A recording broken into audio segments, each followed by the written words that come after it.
Experience Toyota-thon.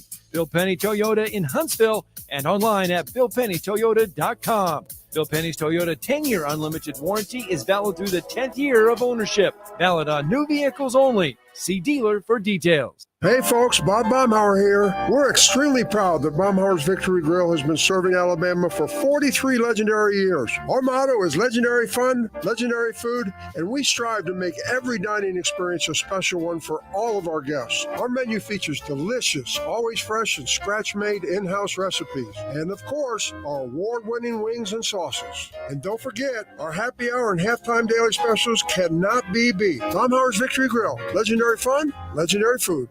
T-minus 3, 2, 1, blast. Trash Panda Nation, ignite the fun, let's rock it. Your Rocket City Trash Pandas take on in-state rival, the Birmingham Barons, tonight at Toyota Field. Gates open early every Thursday for our extended happy hour, where you can get $3 domestics at the Inline Electric Rock Porch until 7 o'clock. Get your tickets for tonight and the rest of the homestand now at tptix.com. Let's rock it. Forgiveness. Wow, what a word. What a gift. All of us have done things in our lives that we regret. All of us have done things that are disobedient. All of us have sinned and fallen short of the glory of God.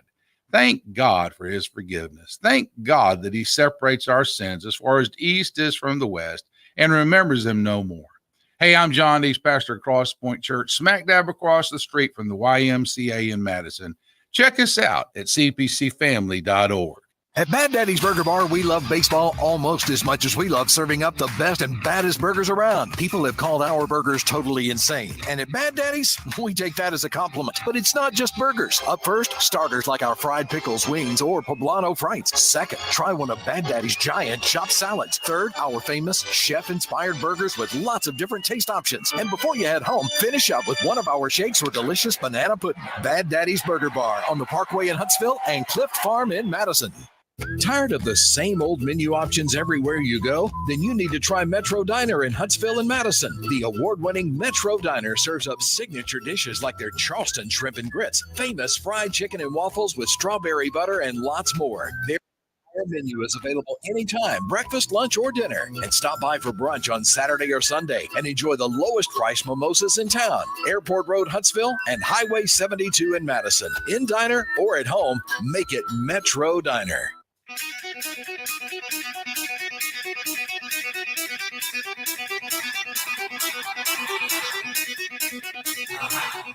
Welcome to Talkin' Ball with Scott Tyson and Drew DeArmond. Call into the Neighbors Wealth Management Hotline now, 256-576-4977. That's 256-576-4977. Now, here's Scott and Drew. There you go. Welcome in to another brand new live edition of Talking Ball, 97.7 ESPN The Zone.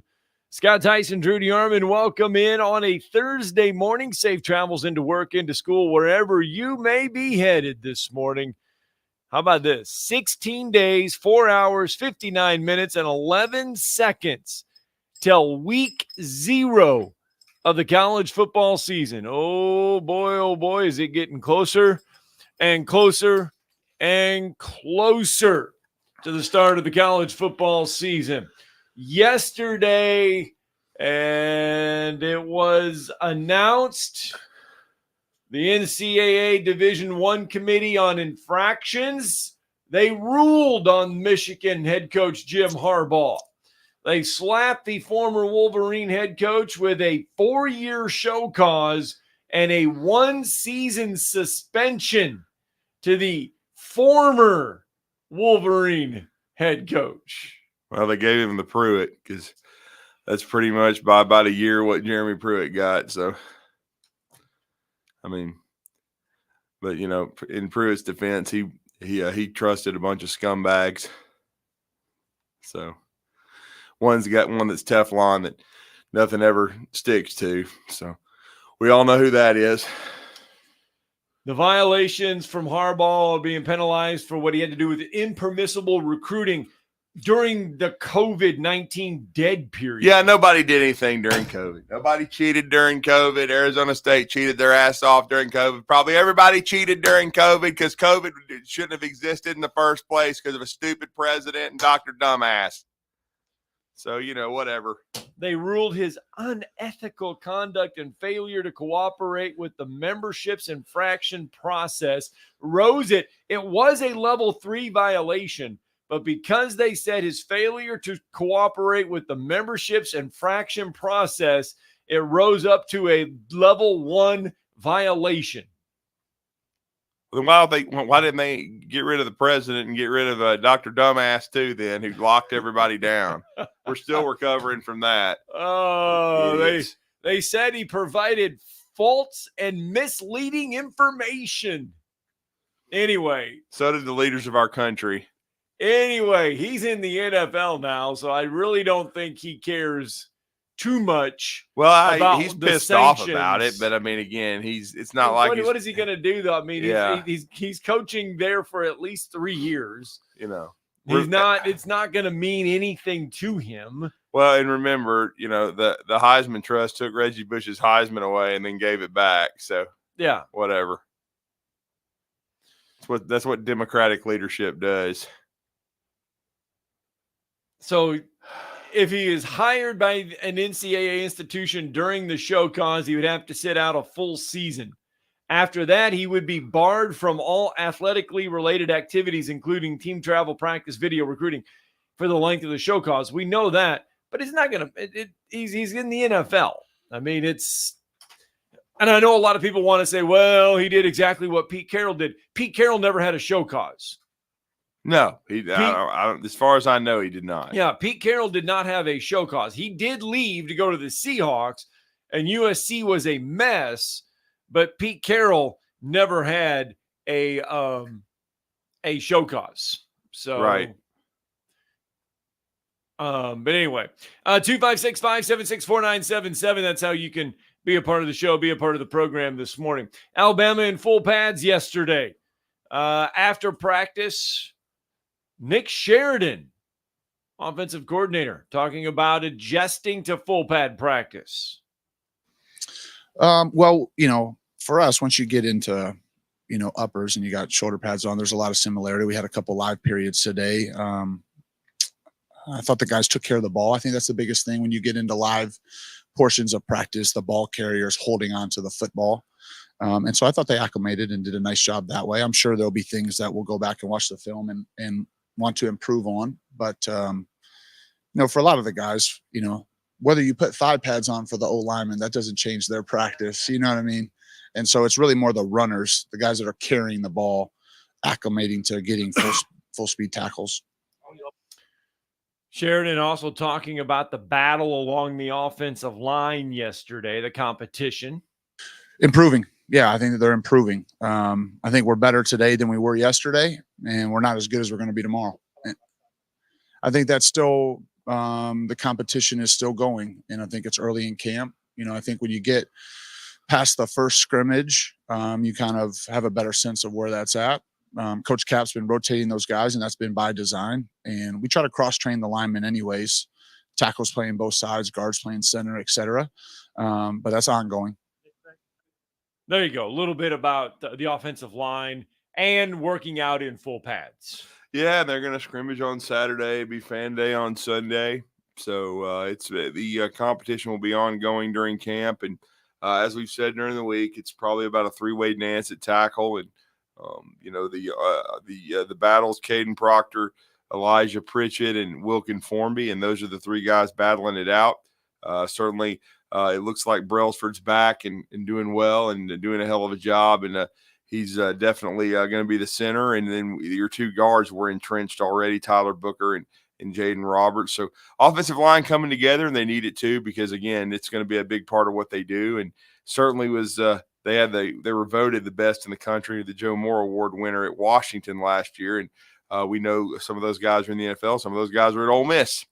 So two of them are at Ole Miss, right? Yeah. Well, yeah. So, but again, we'll see. But certainly the offensive line is going to be a key to this deal. They have to protect Jalen Milroe, even though really good athlete, but he took a lot of sacks last year. Hopefully, with a year of experience under his belt, being coached up by Nick Sheridan and Kalen DeBoer, he'll get rid of the ball a little quicker this year and/or use his legs and use his mobility. But certainly, I think that that's going to be one of the things I'm going to be listening for and trying to, discern as far as the inside info, how the tackles play on Saturday, because I think that's going to be a huge part of this offense. To me, it was the biggest question mark on offense coming into fall camp.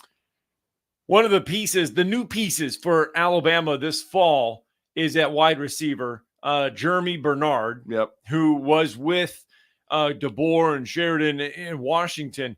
And Coach Sheridan yesterday talking about how he's been able to help adjust to this Alabama offense and what they expect from him this year.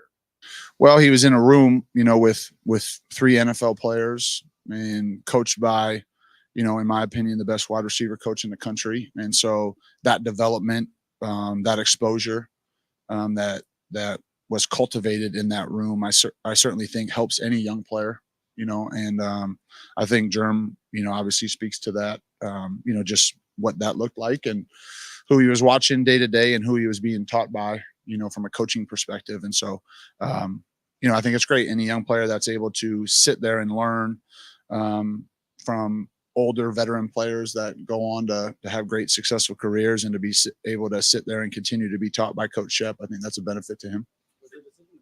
There you go. Yeah, and I don't, I don't disagree at all, and I completely agree. I'm in lockstep with, Coach Sheridan. I think Shep is an outstanding Jamarcus Shepard, the wide receivers coach. I've said on the show, Inside Info was telling us that very likely he would have he may have very well been the next wide receivers coach at Alabama under Nick Saban. So he was able to stay with Kalen DeBoer, who he knows very well. Nick Sheridan, I think he's had a big impact on this group already.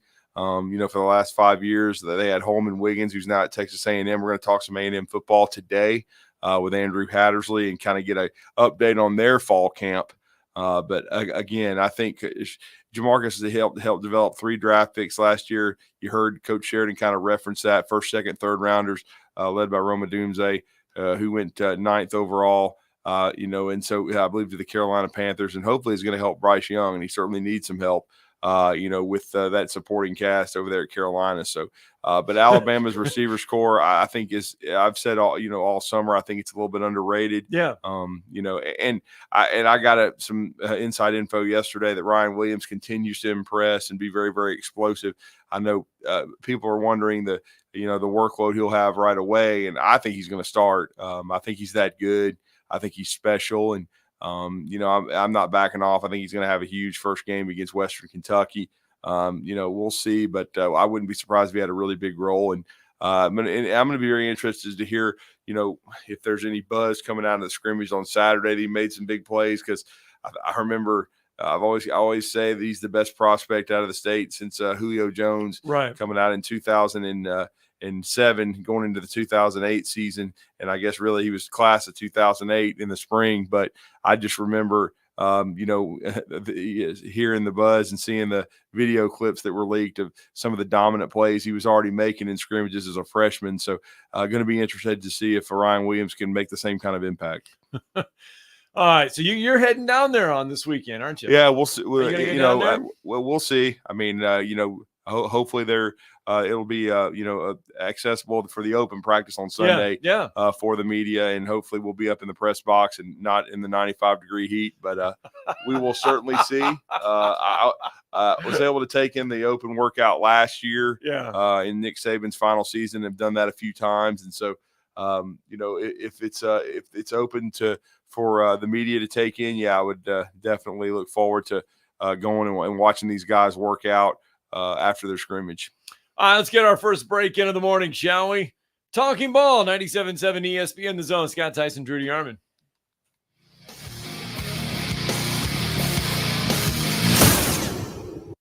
You're listening to Talkin' Ball on 97.7 ESPN, The Zone. Just got a wreck 72 in East Limestone. I think an HPD unit just rolled up on it. They'll try to get it off to the side of the road till state troopers can get there. That one may slow eastbound down. Got 72 eastbound at Moore's Mill. That one's not reported as an injury type. And the one in Faultville, 31 in West Pike, should be clear now.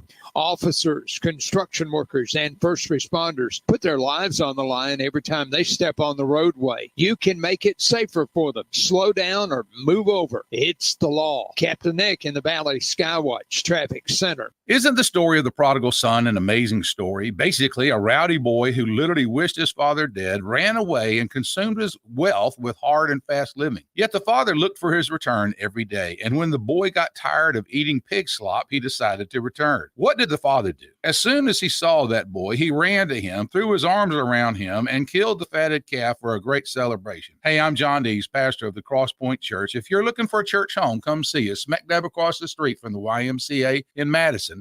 Tired of the same old menu options everywhere you go? Then you need to try Metro Diner in Huntsville and Madison. The award-winning Metro Diner serves up signature dishes like their Charleston shrimp and grits, famous fried chicken and waffles with strawberry butter, and lots more. Their entire menu is available anytime, breakfast, lunch, or dinner. And stop by for brunch on Saturday or Sunday and enjoy the lowest price mimosas in town. Airport Road, Huntsville, and Highway 72 in Madison. In diner or at home, make it Metro Diner.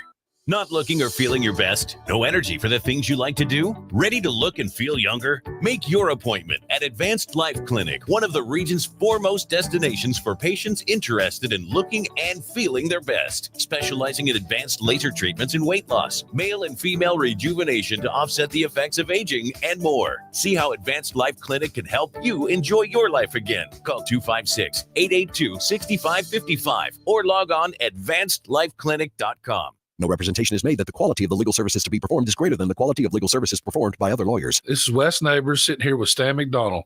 Stan, tell everybody why you're the best damn dirt lawyer in North Alabama. Yes, Wes, at Jacob Title and the Stanton Law Firm. You know I'm a dirt lawyer, and a lot of our friends know that, which means we specialize in real estate.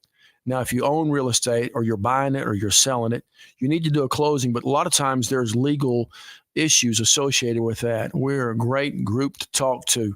My son, Lewis McDonald, heads our commercial closing division, and we approach your real estate needs very seriously. We seek to be the premier real estate closing company in North Alabama, and we do it in such a way it shows that we're experienced, we're for your success. We like to handle your real estate needs the same way Coach Dan Reeves used to say, never let them see you sweat. And that's going to be to your benefit, too, when you visit us at Jacob Title and the Stanton Law Firm. Our website online is jacobtitle.com. Online at 977ESPN.com. Stream them online. Call in. It's an important job, and it's an vital organization. Tweet in and join in. We are 977 ESPN The Zone.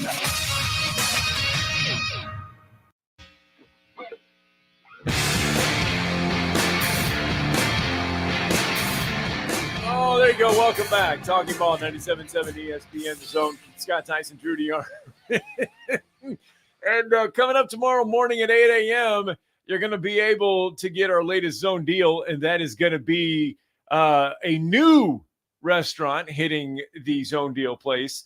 And it's very familiar to those in Huntsville. But it's a staple of the city. It's a staple for you and your family. Well, for a long time, birthdays, a lot of special occasions, and that's Carrabba's, which is, as I always say, is at the very top of Parkway Place Mall. You see the Golden Dome. Penthouse. Yeah. It's in the penthouse of Parkway Place. You know, if you see the Golden Dome, then you're going to see Carrabba's Italian Grill, and it's outstanding food. I mean, you could almost nickname my parents Chicken Brian. They love it. Okay, and I personally like the Italian trio, but it's great food, and it's just awesome to welcome them to the 97.7 The Zone family. And Joshua, the managing partner from Carrabba's Italian Grill, kind enough to drop by this morning. Doesn't have to go too far. I mean, you're just literally almost across the street. It's just a little earlier for you than what you're used to. We can even have a bat signal now. A little stone throw away. Did not realize y'all were so close. And I appreciate y'all having me up here. Carrabba's has been around for quite some time, and I've been with the company for about 20 years. So pot committed. Yes. Keep going. All right. He mentioned a few of the favorites. Yep. What are some of the other favorites that you guys have that people really love? So we got a chicken marsala, which our marsala sauce that most people don't realize that we import it from Italy. So so we're pretty much the main distributor of the marsala sauce. And really, to not go too far in depth with it, but we reduce it down and bring it up with a bunch of butter. And it is the most delicious thing you'll ever taste. And so definitely love the marsala sauce. And so that's more of like, I guess you'd say our staple. But Johnny and Damien created Carrabba's back in 1986. And they've been, it's been family recipes passed down from generation to generation. It's Italian-American. I was told that this wasn't true Italian about 10 years ago when I first became a manager. And so I make sure I get it right this time.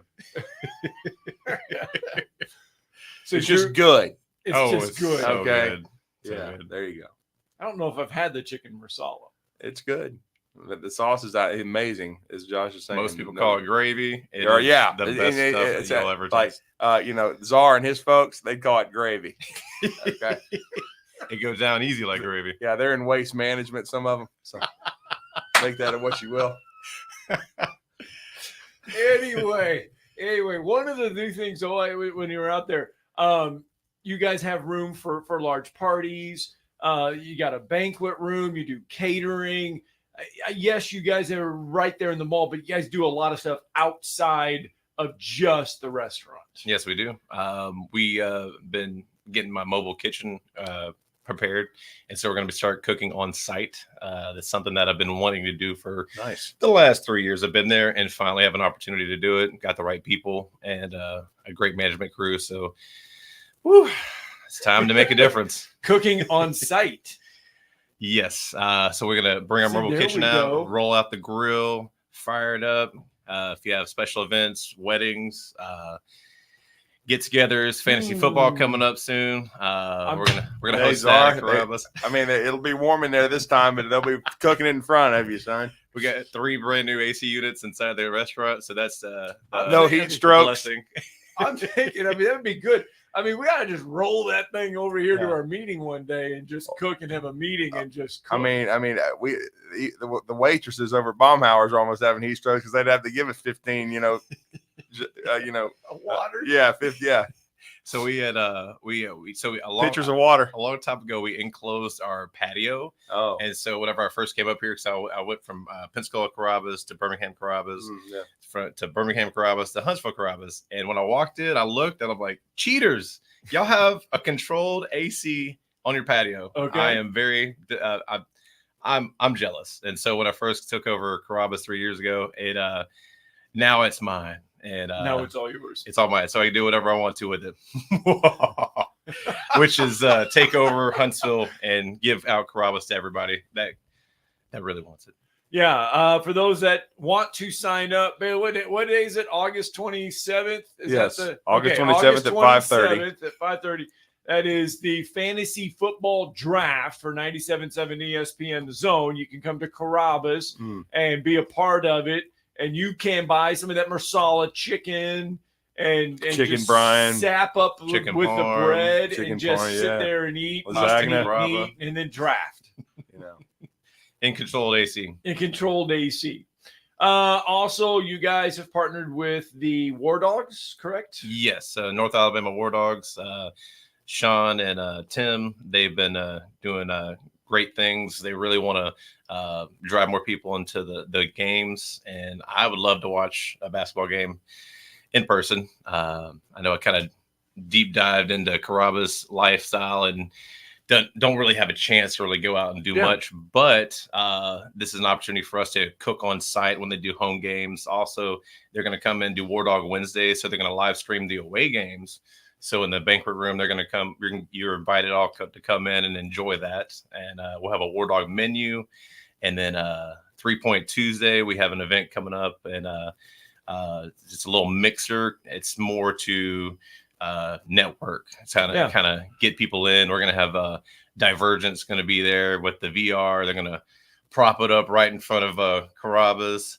second level parking deck right between Dillard's and the food court, just in case anybody has any questions about it. But we're going to have entertainment with the virtual reality. We're going to have Carrabba's food inside, and then we're going to have the War Dogs hosting it.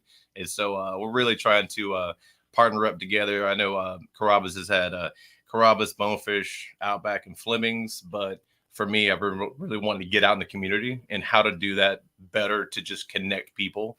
And I've been able to, very fortunate enough this third year of being a partner, finally finding the right people. And once you do, you just got to hold on to them and hope nobody else takes them. No question about that.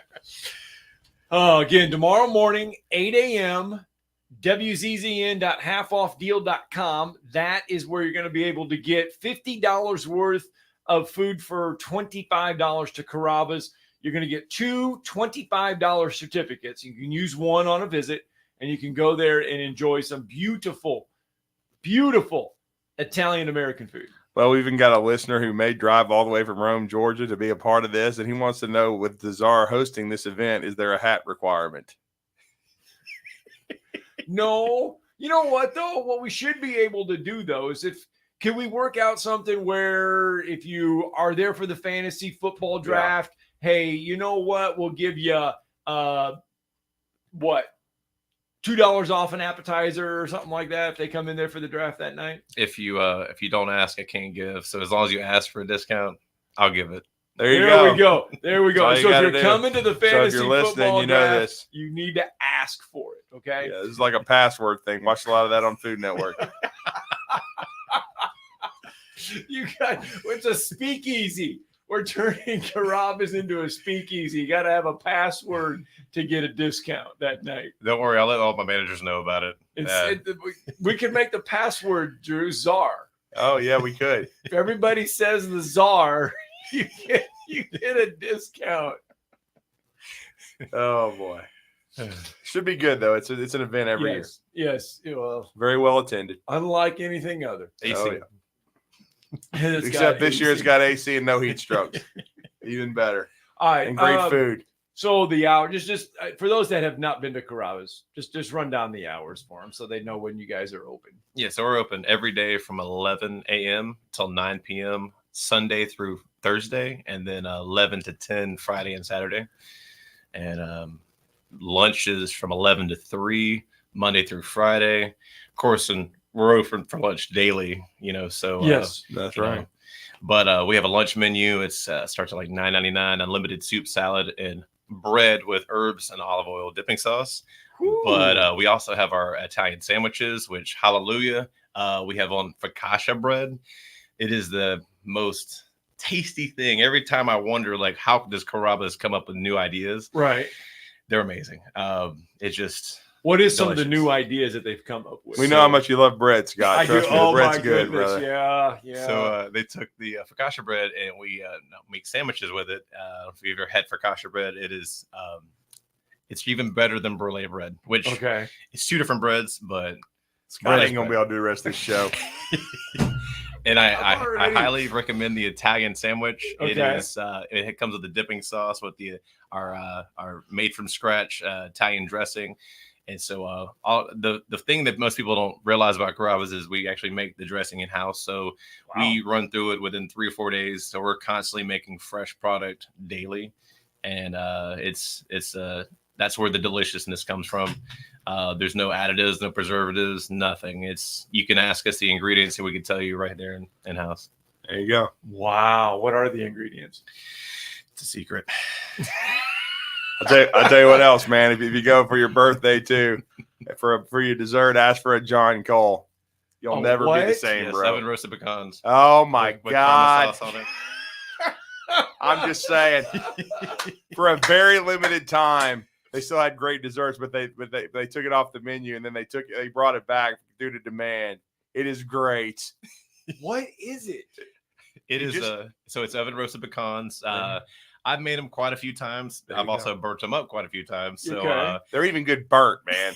Okay, even if he did burn them. There was a gentleman named John who used to come in the original Carrabba's, and he would always bring in his oven roasted pecans. And eventually, he loved Carrabba's so much, he ended up giving Johnny and Damien the pecan recipe that he made, and that was kind of the story. We also partnered up with what's that ice cream? Bluebell. So Bluebell, kind of like as it kind of continued over to the east side of the United States, Carrabba's had said, "Hey, we want to promote Bluebell ice cream." So we were using Bluebell ice cream for many years, and that's stuff is so good. I don't think most people even realize that there's a Bluebell creamery just outside of Birmingham.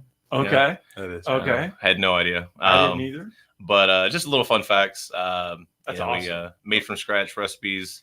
Mr. C's grill base, so we don't marinate any of our chicken or steaks before we put on the grill. The rest of the show. Hey man, I'm just telling you, I'm a type 2 diabetic, so I got the John Cole. I got to share it with 3 or 4 people, but it's great. So we don't. I mean, it's not the where is Josh going to eat today? It's like, what am I going to eat today? There's so much of a variety, and it's gluten-free options to healthier options. Honestly, we brought back the garlic butter. Hallelujah, that stuff is so good.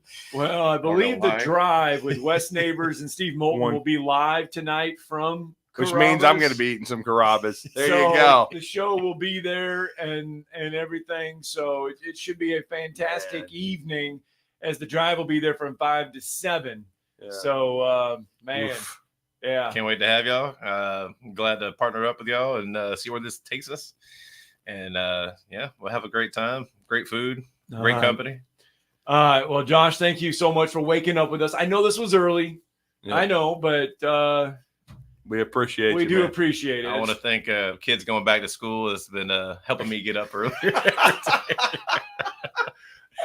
awesome.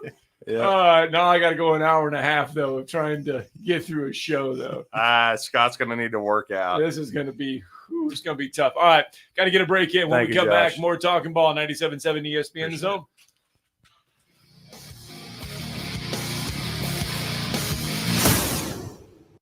You're listening to Talkin' Ball on 97.7 ESPN The Zone. From the Fox 54 Weather Center, I'm Chief Meteorologist Jordan Dressman. A mostly sunny sky this afternoon. Temperatures climbing into the mid-90s. Maybe we get an isolated, widely scattered shower or thunderstorm to develop across North Alabama, southern Middle Tennessee, but odds are better than not. Probably going to end up staying dry. We drop into the low 70s as we head into the overnight. A partly sunny sky for your Friday. Again, an isolated shower is possible. Most of us going to stay dry. Temperatures climbing into the lower 90s. A mostly sunny sky for your Saturday. We are going to be cooler and less humid across the Tennessee Valley. I'm Chief Meteorologist Jordan Dressman on your home for ESPN Radio, 97.7 ESPN The Zone. Got a couple of wrecks showing now. 72 eastbound at Moore's Mill. That one reported as a no injury. 72 westbound at East Limestone Road. That one sounds like it's been moved to the side of the road. I think an HPD officer rolled up on it. He's probably going to stay there till troopers can get on the scene. From routine care to heart failure, Dr. Randall Burns and the team at Huntsville Heart Specialist on Bob Wallace have the expertise to care for all matters of the heart. Captain Nick in the Valley Skywatch Traffic Center. Tom Luganville here for my friends at Woody Anderson Ford. Bobby White and his team take great pride in their service department, and you can see it the moment you walk into those beautiful new service lanes. And just like a championship team, they all work together to make sure your experience is second to none, whether you drive a Ford or not. Also, check out the gold certified pre-owned inventory at Woody Anderson Ford for great deals every day. Stop by and see them at Jordan and Sparkman or at Woody Anderson of Madison on Hughes Road, or visit WoodyAndersonFord.com. You need a lawyer and pick up the phone. I'm attorney Gary Lackey. When you call for a lawyer, where does that phone ring? My phone rings in my office. I'm attorney Justin Lackey. My phone rings in my office too. So does mine. I'm attorney Jennifer Lackey. And when you've been hurt and need help, we're the ones who take your call. The Lackey Law Firm. The Lackey Law Family. 1-800-4RIGHTS. No representation is made that the quality of the legal services to be performed is greater than the quality of legal services performed by other lawyers. Embark on a flavorful journey at the Brewers Cooperative. Located within the vibrant community hub of Stovehouse in Huntsville, our brewery isn't just about crafting exceptional beers. It's a destination where culinary delights and local brews harmonize. Whether you're seeking a laid-back lunch or a lively dinner with friends, our diverse menu has something to please every palate. With a commitment to quality and a passion for innovation, we invite you to savor the unique flavors of Huntsville's craft beer scene at the Brewers Cooperative. Call 256-678-7036. The Brewers Cooperative. Cooperative. By now, you know about Eagle Masonry and Insulation, and maybe you know that Eagle also does landscaping and dirt work. But how about after paint work? Shower doors, shelving, and mirrors, all taken care of by Eagle, the same Eagle that takes care of all your masonry, insulation, and landscaping needs. Eagle brings the same level of expertise to all these disciplines, and they're ready to provide you with a free quote. The website is the same, insulatewitheagle.com, as is the phone number, 256-755-1556. Give them a call and see what Eagle can do for you. Eagle saves you time. Eagle saves you money. The best in local sports talk from the 256. We are local. When you're number one, you don't have to worry. We are award-winning. Thank you for listening. 97.7 ESPN The Zone. You'll be set for life.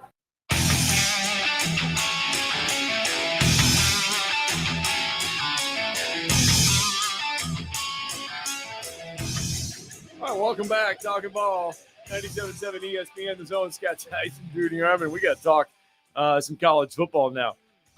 Scott will never be able to, but he'll I don't know try. how we're going to do it, but man, I want some chicken. I don't care. He just wants something. Yeah. Give him some bread and some olive oil. One of the things we did learn when we were in Dallas, Texas, was that, yes, 24-hour barbecues do exist, and the fact that there are some really, really high expectations for the Texas Longhorns. Yeah, really high expectations for the Texas Longhorns, but there's also questions surrounding. It's not like they are a complete 100% complete team and just going to roll and dominate.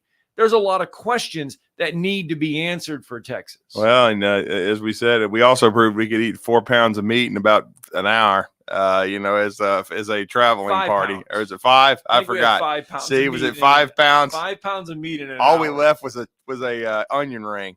That's it. Well, those onion rings were about the size of Texas to begin with. Oh, of course. So we were the fact deep in that our we left Texas. just one onion ring was impressive.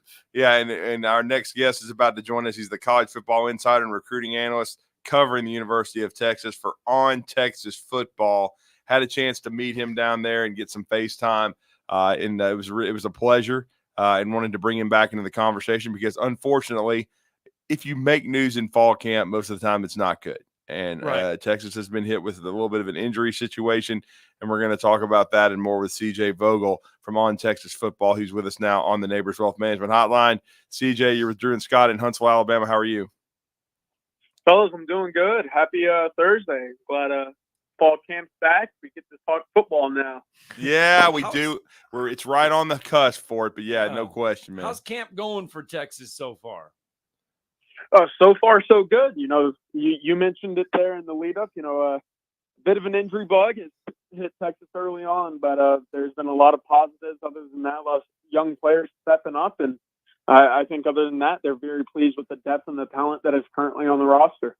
Yeah, and talk about that. CJ Baxter was a rising sophomore, I believe from the Orlando, Florida area. I know he was heavily recruited, and he played against Alabama last year, did a nice job in that win in Tuscaloosa, and he and Jonathan Brooks went on to have a really good year. Then he got hurt at the end of the year, still turns pro. He's with the Carolina Panthers, and Bryce Young went in the second round. But I know Baxter was being counted on. The name I kept hearing in Dallas too, and I've already mentioned it this week on the show, is Jaden Blue, very talented guy. But first of all, talk about the significance of this injury to CJ Baxter. Yeah, I think it's a very significant injury that Texas will have to deal with and overcome this year.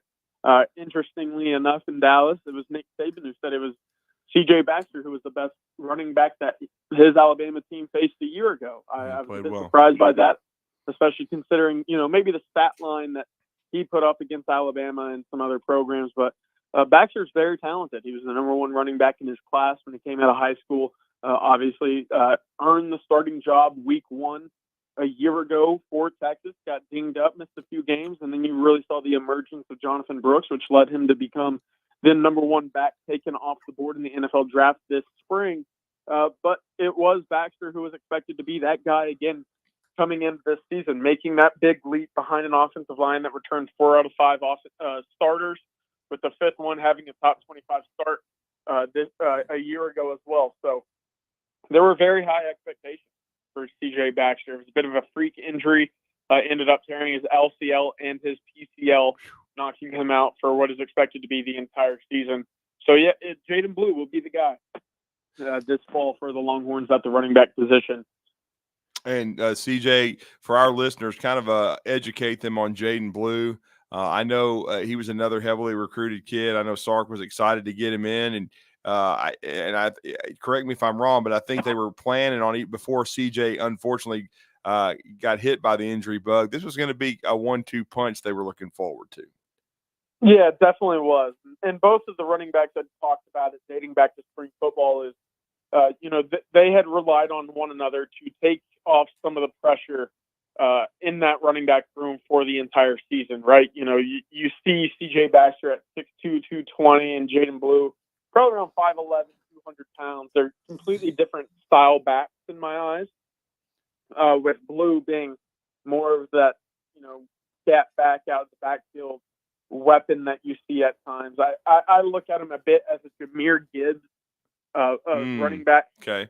Jaden Blue was actually clocked last year right around 23 miles per hour with the ball by Real Analytics. He was a top 5 fastest player with the ball in his hands a year ago in all of college football. So that will remain. The question is, what kind of, running threat will you have in the Texas running game between the tackles now? You don't have that big body with the experience, pass protecting in between the tackles and near the goal line. And that's one of those big question marks that Texas will have to overcome. Blue provides plenty of electricity with the ball in space outside in that zone stretch game.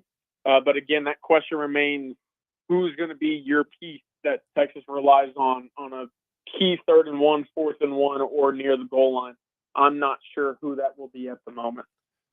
Before the injury, when they were 100% healthy, you would look at this team, this Texas team, and say, okay, some of the areas they need to improve on from last year was the secondary. That was probably another big question because of giving up a lot of passing yards, especially in the bowl game.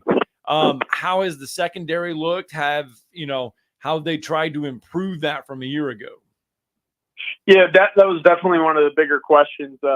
You start looking around at who that secondary has personnel-wise this year versus last, and I think the biggest component to that is there's a bit more speed and athleticism when you compare person for person, position by position. Texas went out and added Andrew Makuba, a 3-year starter from Clemson, originally from the Austin area. So he comes back home. He will be manning one of the field safety positions. Derek Williams was a 5-star out of New Orleans that they're expecting to take another big leap at the safety position as a true sophomore now. So you already see at the safety spot, there's more range, there's more athleticism. They're hoping that will help man some of those, problem-ish, situations that they saw in the passing game a year ago. What's interesting is Jahdae Barron was a big-time piece for the Texas secondary at the nickel spot last year. He had a big interception on Jalen Milroe in that win against Alabama in 2023. Now you're seeing him move out to the outside cornerback spot to get some reps to kind of shore up some of the depth out there. It's been surprising. He's been running with the second team at the nickel spot and still seeing some time at outside cornerback. So you don't know if he's a full-time solution there, maybe just a piece that they look for depth. But there's a lot of expectations with Jalen Gilbo, a guy who hasn't seen a whole lot of time come in and become a guy in that secondary. And so Texas really just trying to shore up some of that athleticism in the back end, hoping that the scheme is correct, but the athleticism will take them to the next level in that secondary.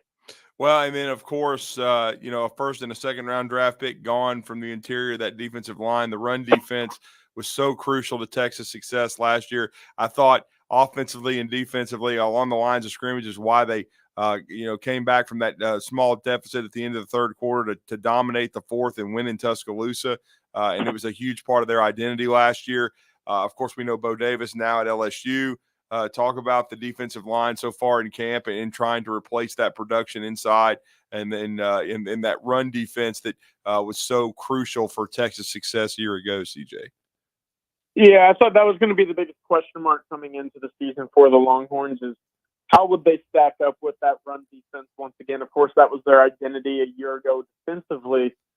You had your stallions, right, when it came to the defensive line with Byron Murphy and Savondre Sweat. Those guys are gone.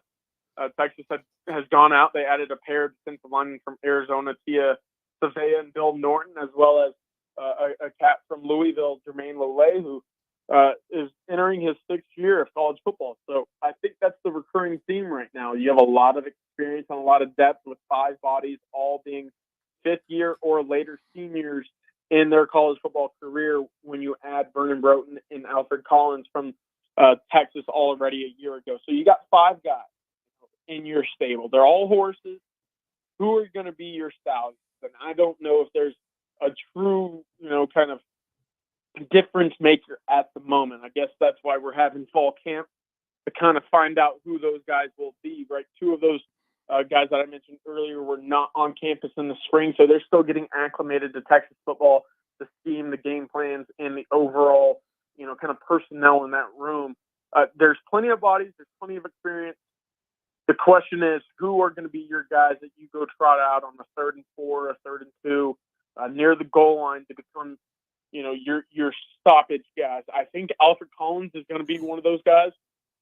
Aside from that, I'm not sure entirely if they know the answers right away. And that's going to be big. It's going to be tested right away against Michigan going into SEC play right after that. So we'll know soon enough. But right now, it remains a bit of an unknown when you look at the entirety of this Texas roster at the moment.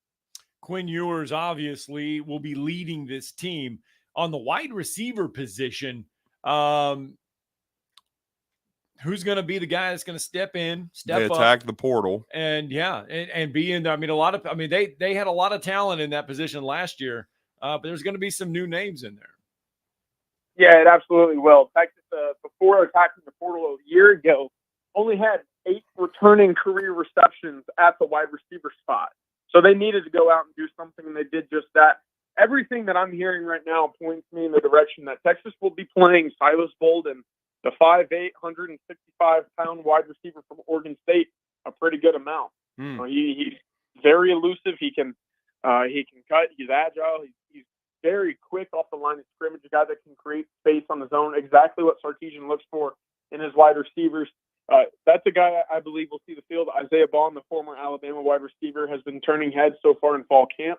He had a really impressive diving catch for a touchdown in the first padded practice on Tuesday as well.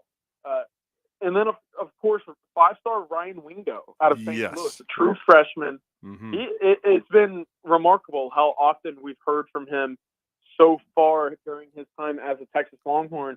I was a bit skeptical coming in terms of what kind of separation and true route running he would be able to have at the college level.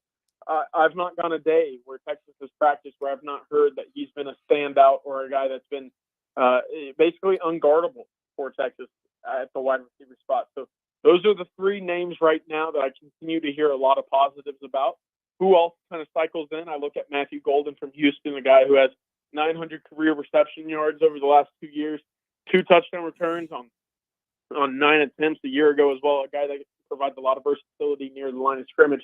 They'll have pieces. The question again remains, who are going to be those go-to guys in those 3rd and 7s or those must-convert situations? And CJ, to circle back, we already talked about Jonathan Brooks being gone, 2nd-round pick to the Carolina Panthers. We Keelan Robinson, who another former Bama guy, people kind of forget. He was a really good returner as well. He 5th round to the Jags, so they're both gone. We know CJ Baxter out for the year. We talked about Jaden Blue. Are there any maybe true freshmen? You just mentioned Wingo, who's going to make an impact at wide receiver. Are there any impact freshmen that could potentially run the football for Sark this year and help create some depth? Because as you know, Texas is like they're in the same boat as Alabama. They're in the same boat as Georgia. The plan is to play 15, 16, 17 games. But who's going to kind of fall in behind Jaden Blue to provide depth at running back? Yeah, that's a great question. Texas went out and added 2 true freshmen at their running back position, Christian Clark out of Arizona and Jarrett Gibson, a running back at an IMG Academy in Florida. both are unique, right? Both sit around probably 5'11", 6 foot, 205, 210 pounds, but they're built completely different. Jarrett Gibson, very top heavy. You see his upper body, and you look at it in the sense of, holy cow, he looks like he's been in a college weight room or a powerlifting, program for 4 or 5 years by now. The lower body needs some work. Where on the other side is Christian Clark, who has a lower body that kind of resembles that of a Saquon Barkley or a Bijan Robinson. Just very stout, very built from the lower body on. So it'll be interesting to see what kind of roles each of them takes up in this Texas offense. They'll obviously be needed to see the field early and often in their careers, given the injury to C.J. Baxter. They also have Trey Wisner, who was a true freshman a year ago, more of a slasher, a scat back, if you will. He was a guy that they were expecting to be used very often in a two-back look, maybe as a guy that lines up in the backfield or out wide as a wide receiver, motioned all over the field and kind of creates issues for opposing defenses in that way. I'll be eager to see if his role increases as a true running back. But those freshmen are really going to have to stand up. I look right now to Jarrett Gibson to kind of take that next leap into being a running back two solution moving forward. No question about it. And then some great news for Texas in recruiting yesterday, a win over Alabama and several others. And this is not a surprise because of the way Steve Sarkisian runs his offense. They're always going to attract great skill players. You already mentioned they've in the portal. They got Isaiah Bond. They got Amari Niblack. They're going to be big parts of this offense. But they get Khalik Lockett from Satch East, Texas, a 5-star level receiver. So more good skill talent coming to Austin. Yeah, and it's a guy that you need to add if you're going to compete in the SEC at the top level, right? Khalik's a tremendous big body threat. One that Sarkisian normally doesn't deploy a whole lot of. He likes those quick, go run 10-4, 10-6, and the 100-meter kind of guys that we've seen so often, whether it be a Devontae Smith, a Jalen Waddle, and a Xavier Worthy. Right. Guys like that. But Khalik Lockett has enough speed, I think, vertically to become a threat. He's got 11-inch hands, which are massive at the wide receiver spot. One of the big attractions in his recruitment is that he just doesn't drop a whole lot of passes. Great frame. Can go up and get a contested catch, big body threat. So you'll see him in the red zone. You'll see him stretch the field vertically, exactly what Steve Sarkisian needs when you consider some of those red zone woes from a year ago. So great ad for the Texas 2025 class. A bit interesting that the first wide receiver added to the Texas class comes the first week of August. So plenty of work needed to be done, but this is a great start for the Longhorns at the wide receiver position in 2025. Well, great stuff, CJ. We appreciate the intel. Unfortunate for CJ Baxter, but again, Steve Sarkisian always patient with the running game. He's a quarterback whisperer, but he always continues to run the football consistently and have balance in his offense. Going to be an opportunity for some others to develop that you've educated our listeners on. But let everybody know how to follow you in your coverage of Longhorns of Texas in their fall camp and the start of the season just around the corner. Yeah, most definitely. Everything Texas related will be on TexasFootball.com or on my Twitter at CJVogel_OTF. Thank you, man. Appreciate it. Thank you, guys. Y'all have a good weekend as well. All right. Let's get a break in. Wrap up hour one coming up next.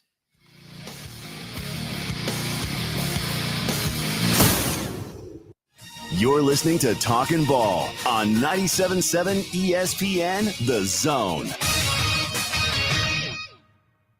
Just got a wreck in Hazel Green. This one's 231 southbound at Kristen Lane. It's coming in as a no injury. 72 eastbound at Moore's Mill may be with us for a few more minutes. Nobody reported hurt there. 72 westbound at East Limestone Road. HPD was standing by on that one, waiting for a trooper. It reported as a no injury. And we had 72 in Holiday, also reported as a no injury accident. From routine care to heart failure, Dr. Randall Burns and the team at Huntsville Heart Specialist on Bob Wallace have the expertise to care for all matters of the heart. Captain Nick in the Valley Skywatch Traffic Center. If you enjoy 97.7 ESPN The Zone for all the best in sports talk, you'll love Talk Radio WZZN on 97.7 HD2. Don't have an HD radio? No worries. Download the app by searching for Talk Radio WZZN on your phone or visit the website at Talk Radio WZZN. Talk Radio WZZN features the best in talk from Fox News Radio during the day, plus Bill O'Reilly and his No Spin News at 6. Your home of the Rocket City Trash Pandas is Talk Radio WZZN. Next time you're online looking for landscaping inspiration, open Instagram and check out Southern Gent Landscaping. They can help make your yard your dream outdoor oasis. Southern Gent Landscaping can handle it all, from landscape maintenance and installation to irrigation and hardscapes, even AstroTurf. Turn your yard into a landscape you'll be proud to show off. Call Southern Gent Landscaping at 256-509-6088. 509-6088. Southern Gent Landscaping. Professional landscaping performed with satisfaction guaranteed. Normally, when you call a roofing company, all you hear is, you need a new roof. Not when you call Fleming Roofing and Restoration. Since 1965, the folks at Fleming have been focused on what you need, whether it's an easy repair or a full roof replacement, commercial or residential. And when it comes to storm damage, you want Fleming on your side. They know all the ins and outs of insurance claims and will guide you through the entire process. Log on FlemingHSV.com and book your free estimate today. Fleming Roofing and Restoration. We show up. Talking Ball, 97.7 ESPN The Zone. Scott Tyson, Drew DeArmond. Welcome back into the program on a Thursday morning, 7:53. Short time left here in hour number one. Short time left. And coming up here in hour number two, we will talk a little Texas A&M football. We've only just begun the day. At bottom of the hour, Andrew Hattersley will join us as we check in with the Aggies. Interesting there. That is the one thing with camp right now. It's almost kind of like you are holding your breath, because you listen to Lane Kiffin and they didn't hit at all during spring. They didn't go physical at all during spring. You don't when you have a wild turkey. And then during fall camp, they're not going as much as what they used to. All teams are really not hitting as much as what they used to. The fear now is you got to come through and not be hurt. And so far, knock on wood, we've had several teams that have been able to avoid the injury bug. Yeah, so far we'll see. But you know, it's coming up to be scrimmage time for Alabama. Everything's getting amped up and cranked up. Of course, we'll see what's going on and happening at Auburn as well. It's everybody will be scrimmaging. Everybody will be putting the pads on after the first several days, because it's just again, they're following the NFL model around college football now, where there's not as much padded practices and full contact. But again, you're trying to get through it with no injuries, and certainly we're going to find out. Hopefully Alabama can get through that this weekend, and we'll find out too how Auburn's doing. So far, Auburn just having Tyler Johnson, one of their offensive linemen, out a little nicked up, but it's been so far so good for them as well. But certainly the injuries are always something we're going to monitor in college football. All right, let's go out to the phone lines. Brandon is with us. Good morning, Brandon. Good morning, gentlemen. Morning, sir. So the 25 for 50, is that only good at that location? Yes. Yeah, in Huntsville. The yeah. one in Huntsville. Yep. Okay, just wanted to double check and make sure on that. And when I was at the Big Chief yesterday, I was talking to him, and I told them, I was like, y'all get a little bit of love on Huntsville radio, and they were real piqued up about their interest about that. And I was standing there talking to a couple of guys. There was a couple of coaches from Glencoe High School over there. Oh, yeah. And talked to them for a minute and told them how much they liked the Big Chief. And one of them said, well, heck, they ought to come down here sometime and have lunch with us at Glencoe. And I said, heck, for that matter, I said, they ought to just have a 3A coaches meeting down here. I said, they can get Piedmont, Sachs, Weaver, Hope's Bluff, Welborn, Pennington. I said, they can probably get them all up there and have a pretty good time. And that guy said, bring it on. We have Chief, baby. Scott's Chief. Scoreboard show has been on in Gadsden the last couple of years, so we'll see. Yeah, it has. Yeah, it has. So they can definitely hear it. You might even be able to get Rich Rod to come up there. It ain't too far. Yeah, it would be close. It'd be close for him, but it's a great burger over there at the Big Chief. What'd you have there, Brandon? I got the big double, I think it was. And I got the chocolate vanilla combo shake. Uh-oh. Oh, yeah, it was good. That double burger is big. Oh, it is. Steve Moulton stared down that double burger, and it was almost too much for him. It wasn't too much for me. No, I ate it. I didn't eat all of it. I don't know, man. Fries and stuff. I'm starting to think Steve's a wuss when it comes to food. I mean, come on, Steve. You can't eat a double burger. Now, I can understand. I couldn't eat 2 of them. I can dig that. Right. But, I mean, I'm like, Steve, man, how hungry were you, bruh? Did you have another lunch? So what are you going ham on to Carrabba's tonight then? If it was me, I would be probably having the Italian trio, but we'll see. What Steve and Wes have and the food out there. I mean, it's outstanding food. There's no doubt about it, and certainly the bread's great. They've got good appetizers out there too, but really good food out there at Carrabba's, and it's awesome that they're going to have a zone deal starting tomorrow. Before I go, did y'all see? I sent y'all a story on Twitter about Illinois. They got the hand-painted helmets that look like leather. Yeah, I looked at them. All right, Brandon, thanks for the phone call as well. That a little choppy signal. Brutal-looking uniforms. Yeah, it's Illinois. What do you expect? Yeah, suck. Between them and Minnesota, it doesn't get much worse. Especially if you're the governor of Minnesota.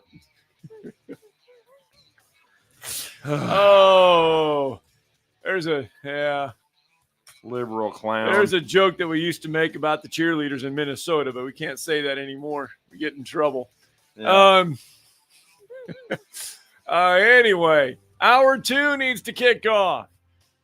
Hey, the Atlanta Braves scored last night. Not enough. Just didn't get enough to win. But the good news is they scored. Yeah. And scored in a while.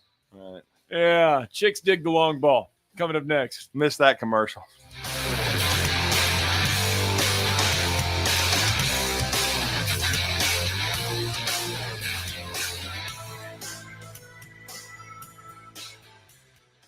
This is Brent Musburger's VSiN Action Update on 97.7 ESPN The Zone. Check out VSiN's catalog of original podcasts, daily and weekly programming to keep you in the know when you're on the go. Only at VSIN.com.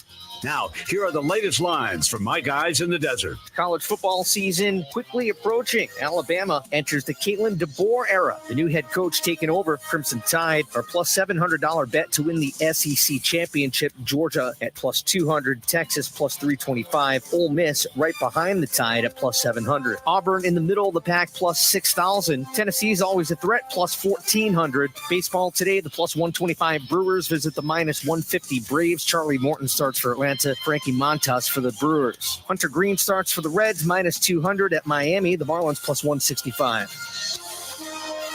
That's the VSiN Action Update on 97.7 ESPN The Zone. I'm Chuck Sanders. WCZN, Union Grove, Huntsville, Alabama. 97.7 ESPN The Zone. SportsMed is the official team physicians of the Rocket City Trash Pandas. And if the pros trust SportsMed, you can too. SportsMed provides every service you might need for complete orthopedic care, specializing in orthopedic surgery, sports medicine, joint replacement, spine surgery, neurosurgery, and podiatry. And they offer their own brace shop, in-house full-body MRI, physical therapy, walk-in clinic, and so much more. 4 locations and on the web at sportsmedalabama.com. This hour brought to you by SportsMed Orthopedic and Spine Center. Online at sportsmedalabama.com.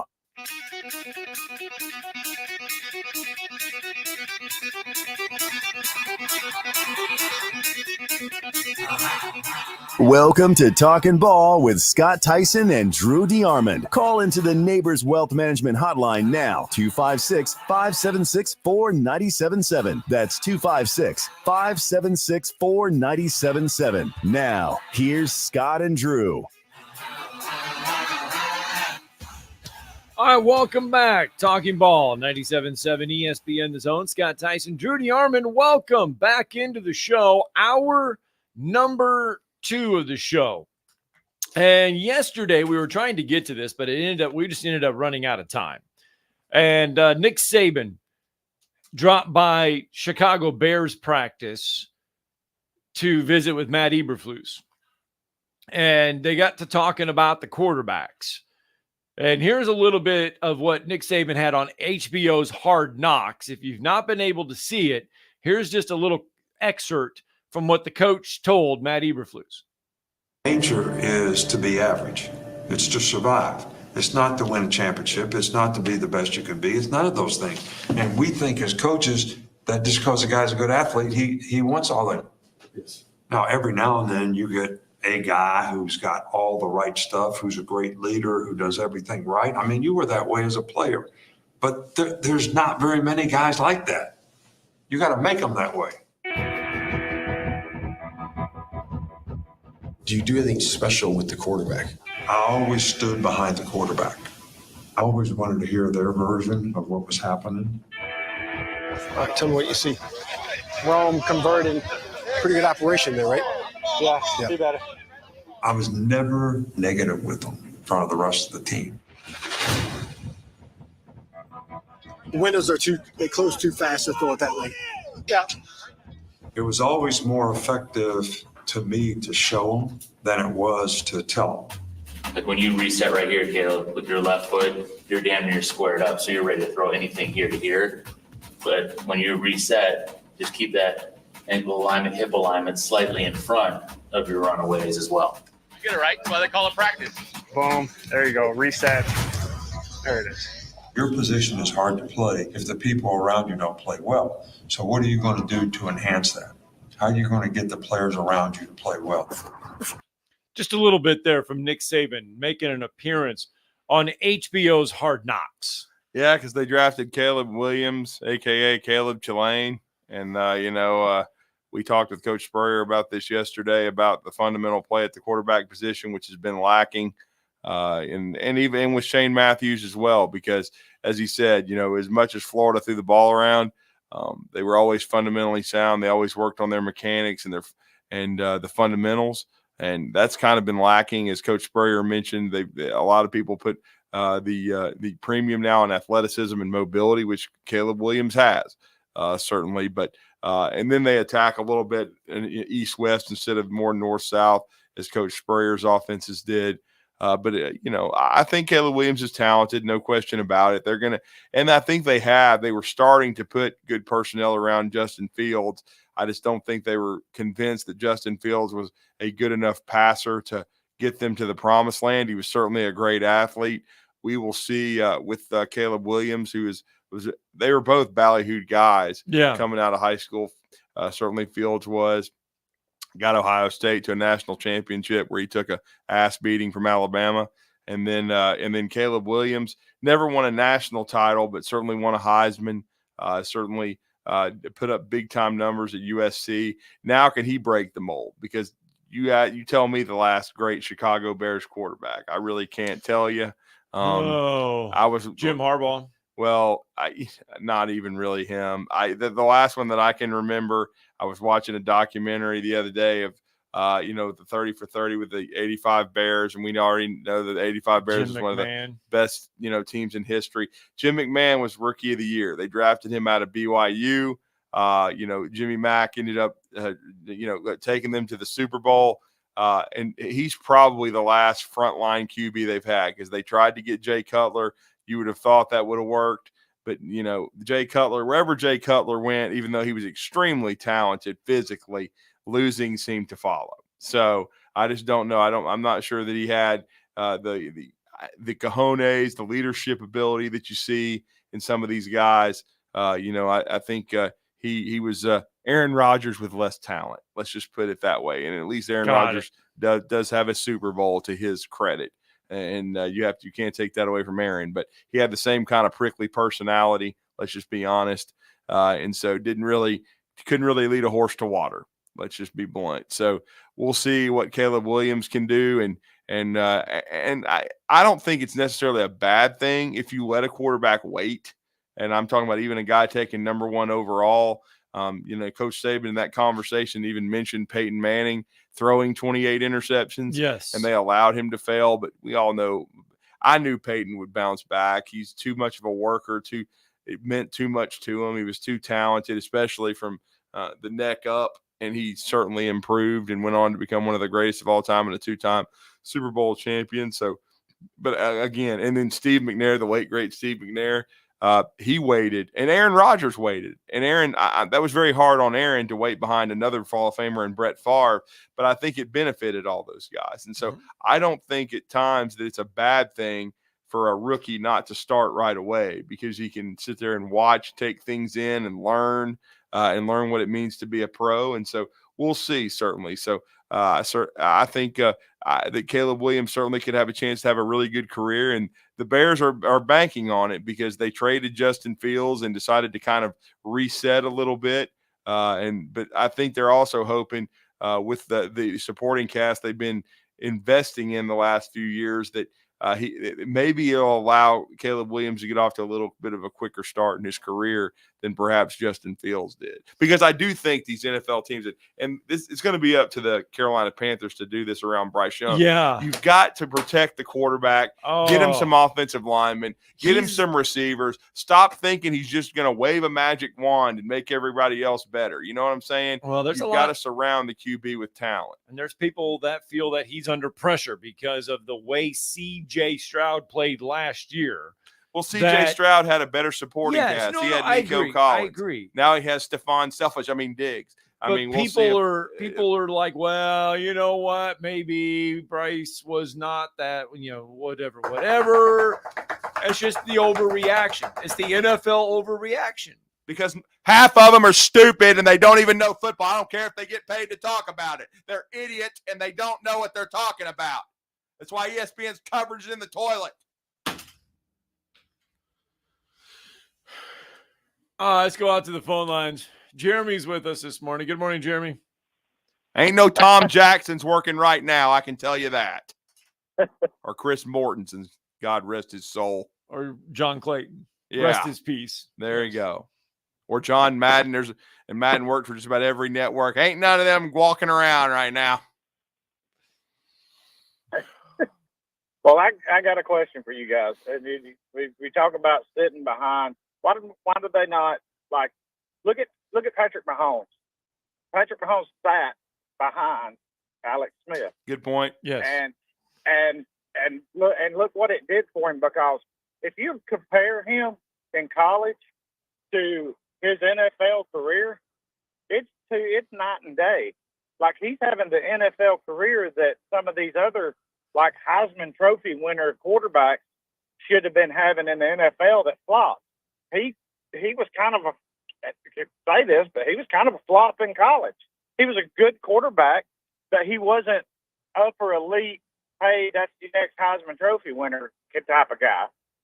He went out there and he played and he worked hard, and he watched a quarterback that, you talked about Aaron Rodgers just a minute ago. I think Alex Smith was as good, or if not better, if not for injury, than Aaron Rodgers, because he's got a football mind, and I think that helps out Patrick Mahomes a lot. But, man, I'd love to see some of these guys like Bryce Young. C.J. Stroud. C.J. Stroud is a four-leaf clover. He is the exception to the rule. He walked into that place, but it's not hard to walk into the Houston Texans and be a superior athlete, because they've struggled so much. But I'd love to see it, but it just shows that money talks, and when you just have money just keep flowing and flowing and flowing, you can go in and start that rookie quarterback and fail. Well, and they don't look at it the same way anymore. Well, and then Jalen Hurts, he did not start right away. Carson Wentz was there, and certainly Wentz could never get his feet back from under him. But Jalen Hurts had a really good supporting cast, and so far he's had a lot of success early in his NFL career. Now, they didn't finish strong last year after starting off like a house of fire, but they've got a lot of expectations coming into this season, and he certainly has weapons all around him. And Tua Tagovailoa, they've started to finally beef up those with Miami, and he had a big year with Tyreek and Waddle and those guys last year.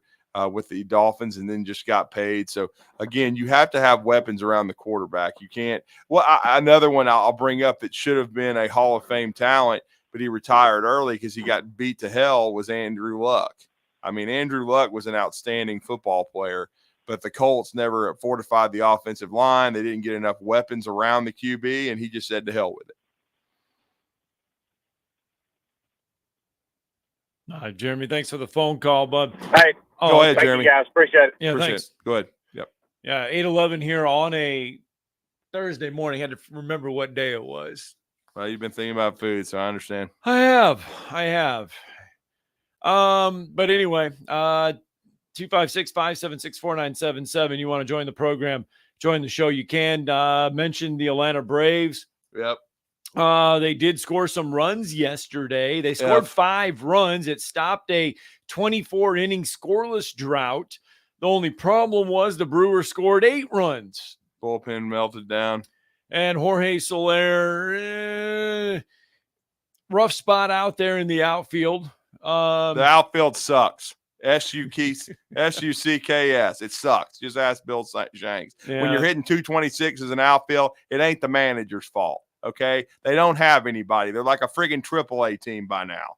They have too many people hurt. They don't have enough options in the lineup. It's a miracle that they're still in their wild card race. Miracle. Roland is with us. Good morning, Roland. Good morning, Roland. Hey, guys. How y'all doing this morning? Doing good. Sir. I want to ask y'all, I know Drew's a big Alabama fan. I mean, he is a big Alabama fan, but I was going to ask you about the Braves. Sure. I know the injuries has cost a lot, but I have never been a big fan of the manager of the Braves. Brian Steger or Seeger, whatever his name is. Brian Snicker. I wasn't no fan when they won the championship. I just don't think he's a great manager. I think he's had some great players, and he screwed away a couple, I felt, World Series championships he could have won. I just don't think he's a good manager when it comes to managing a team. He stands over and you know, I wouldn't put him in I'd put him in the bottom third of all the managers in the major league personally. I don't like the way he handles his pitching staff. I just don't think he's a good manager. And, you know, when they won, you know, oh, how great he is and all that. He won because, year before last because he had great players. And all of a sudden this year he's had problems, injuries, and he can't manage. And it's showed up now, I feel. Yeah. And I just want y'all's opinion on him as a manager, basically. Well, Roland, I'm glad you brought that up because there was a couple people yesterday. There's some articles that have come out now over the last 24 hours that have said, you know what, maybe the Braves' biggest loss wasn't a player. Maybe it was losing Ron Washington on the coaching staff. Well, but he worked with the infielders, and again, he did a great job. I know the players loved him, but it's hard to keep a coaching staff together. Everybody knew Wash was eventually going to get another managerial opportunity. He certainly has with the Angels. Now the Angels aren't very good. No, that's all I'll say. So it's not like he waved a magic wand and made the Angels good. But you know, I heard the same. You know, people complain about Bobby Cox because he only won 1 World Series, but Bobby Cox won a ton of ball games. His players revered him. Everybody that played for him loved him. And he probably should have won a couple more World Series. Probably should have won the series in '91 over Minnesota. Probably should have won in '96 over the hated Yankees. '99, Leo Mazzoni told us on this show they weren't better than the Yankees. They just lost to a better ball club. And then in the other situations, I mean, certainly they did win a World Series. They came up short a year ago. I definitely think Snit's an improvement over Freddie Gonzalez. I didn't think Freddie was very good. And the organization started to slip. Snit's a guy that was brought up through the ranks, and yes, I think he's done a solid job myself. 706 and a 561. He's got a 557 winning percentage. Right. He was named the 18 Manager of the Year, the NL Manager of the Year in 2018. He's led them to 6 consecutive NL East division titles. Right. The 2021 World Series. I mean, I'll just say this: I don't think Tony La Russa.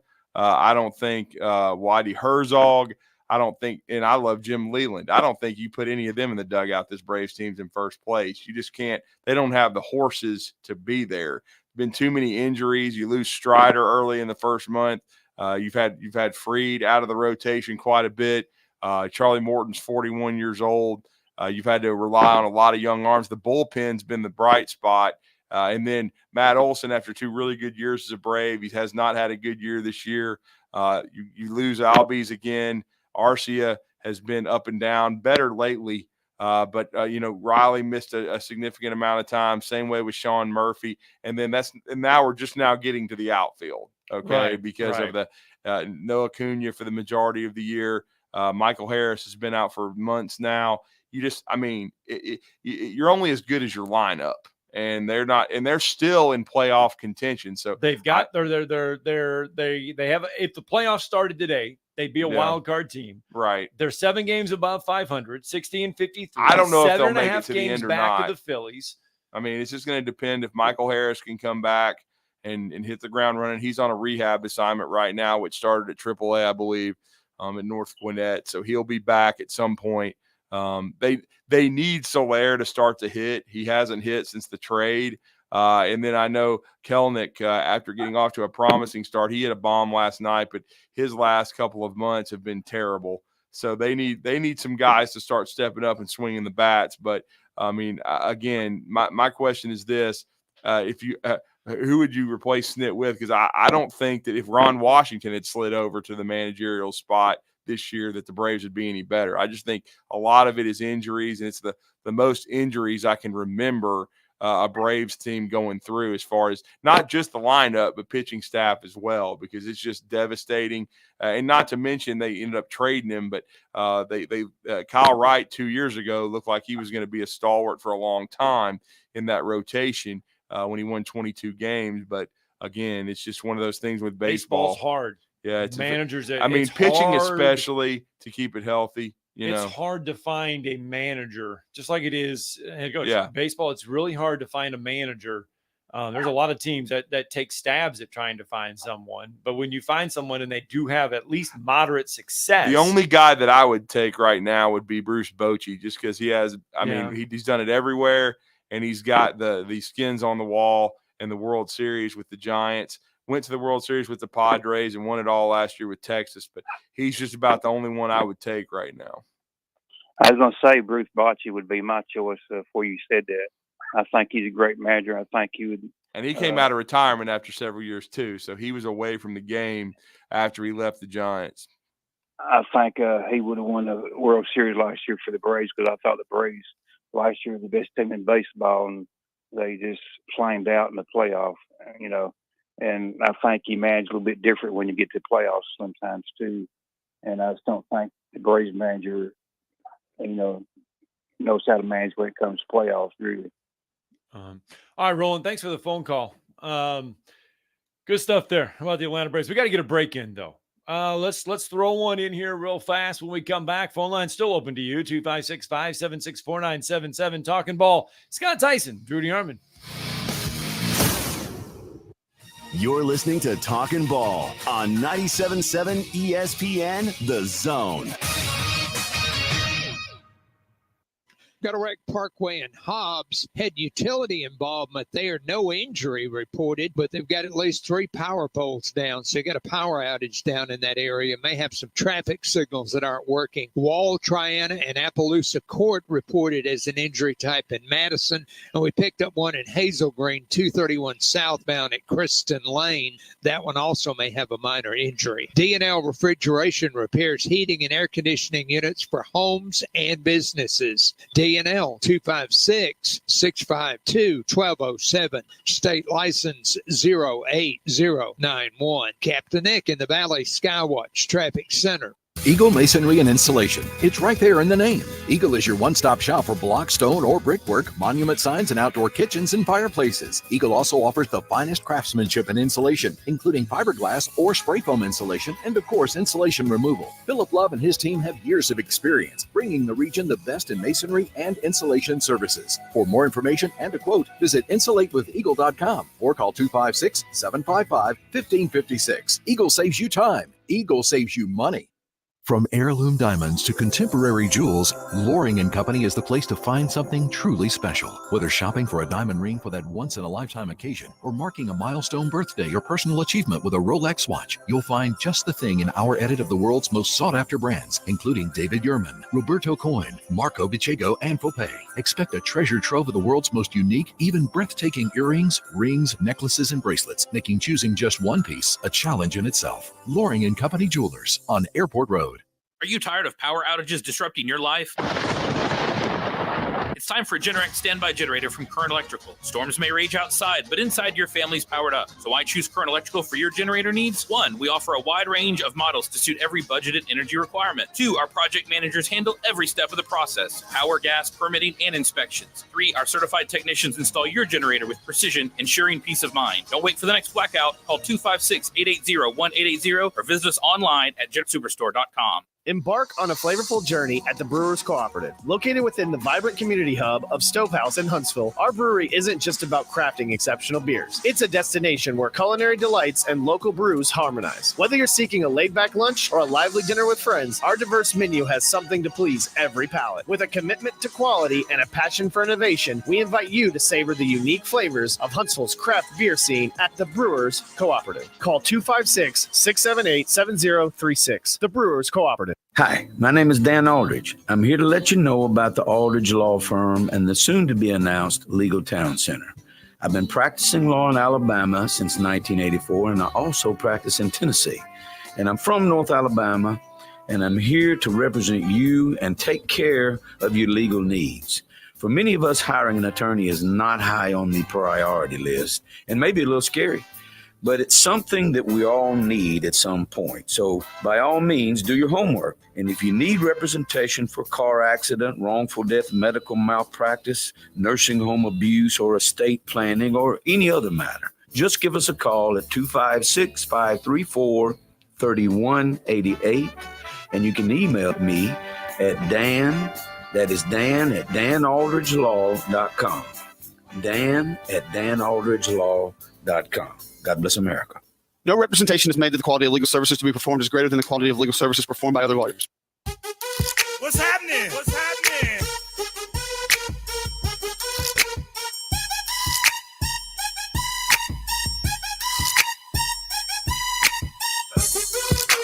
What's happening? Donuts, and not the kind you eat. Oh, man. I tell you what. I went 4 weeks. So my car needed a new transmission. Right. Gone. I didn't have it for 4 weeks. Patient. Martinez Auto there on Bob Wallace. Man, they did a fantastic job. Great people. Great place. I get my car back yesterday. I drive it around for a little bit. Man, it runs great. Runs awesome. Wife calls and says, hey, let's have this for dinner. And I say, okay, I'll run to the store to get it. I pull out of the drive and I hear boom, boom, boom, boom, boom, boom. Flat tire. Yeah. If it rains, I mean, it did. When it rains, it pours. So I'll be visiting a tire dealership right across the street here, and I will be seeing if they can just plug. Hopefully, they can just plug the tire, get it in there, be in and out in 15 minutes, and we'll be done. That's the goal. Well, and I got to correct something. Roma Doomsday will be trying to help Caleb Chillane. He was the 9th pick of the Bears. Sorry about that, everybody. I know I said he was going to try to help Bryce Young, but Roma Doomsday actually. Hey. Former Kalen DeBoer wide receiver. So he's going to be trying to help out Caleb Williams. One of those guys that we heard in hour number 1 from offensive coordinator Nick Sheridan, who was kind of protéging Jeremy Bernard, right, the Alabama wide receiver. So, but again, he'll be trying to help out Caleb Williams. So need to correct that, but just wanted to do that really fast. And of course, I don't really care about the Chicago Bears. Don't really care about Caleb Chillane, but Doomsday is a good player, and they do have some weapons. I mean, as our good friend Freddie Kirby pointed out. I mean, when you look at what it was kind of what I was referencing with what they were building around the quarterback. But you have DJ Moore, who they just signed to a huge extension, and then don't forget in a trade they got Keenan Allen, who has had a borderline Hall of Fame career with the Los Angeles Chargers, and so I still would be patient with Caleb Williams and make sure he's comfortable. But once he gets in there, he's certainly going to have some weapons. He's certainly and then hopefully they can protect him with that offensive line. But again, some really good receiver talent added in the last several months with Roma Doomsday, the 9th pick in the draft, and then Keenan Allen. And, of course, they already had DJ Moore, who they had traded, I believe, from Carolina. All right, David O'Brien covers the Atlanta Braves. Yeah, we got moves being made. 4 minutes ago, the Atlanta Braves have designated for assignment Eddie Rosario. Everyday Eddie had a great run in 21 to help him win the World Series, and they brought him back from Washington, but he just hasn't hit. He can't hit his weight. So Eddie's on the move again. And then Dylan Dodd's been optioned to AAA Gwinnett. He's struggled when given opportunities, and so they've called up Parker Dunsey and then Eli White. Eli White's been up some playing because they got to have somebody to hit in the outfield. But again, a couple of roster moves being made by the Atlanta Braves. All right, let's get a break in, shall we? Need to talk some Texas A&M Aggie football. We'll talk it next.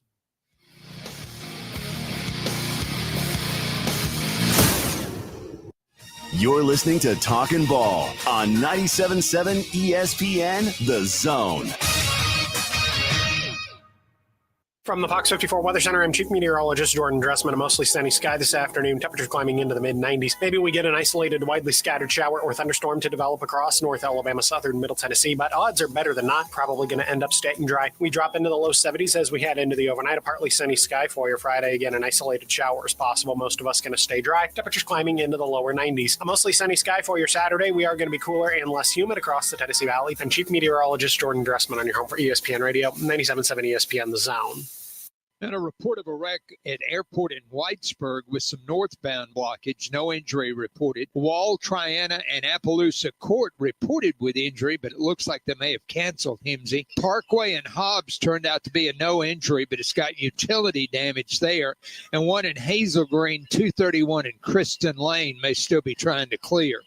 No hose, no mask. You can ask Dr. Sandman, that's Dr. Sandlin, for the medically proven benefits of the Somnodent for sleep apnea and for snoring. Dr. Sandlin, 350-CARE. Captain Nick in the Valley Skywatch Traffic Center. Chapman Commercial Realty, your source for Alabama commercial real estate. Chapman Commercial Realty has the experience and expertise you're looking for when making commercial real estate decisions. If it's office space, retail space, investment property, or project development, Chapman Commercial Realty is your answer. Call Bill Chapman today at 256-656-8413. That's 256-656-8413. Or find them online at chapmancommercialrealty.com.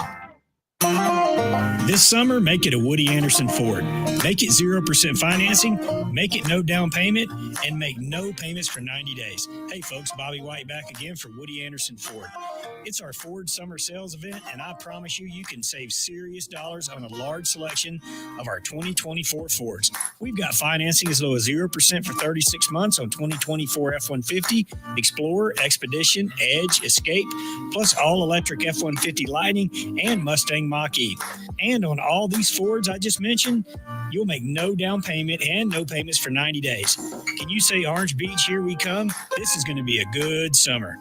Come choose from over 550 new Fords, and you'll learn firsthand that nobody will work harder to earn your business. Brand new award-winning Fords with 0% financing, no down payment, and no payment for 90 days with your good credit. This offer ends 9/3/24. Come see us today and make it a Woody Anderson Ford. Hope to see you soon. Are you feeling tired? Are you feeling sluggish?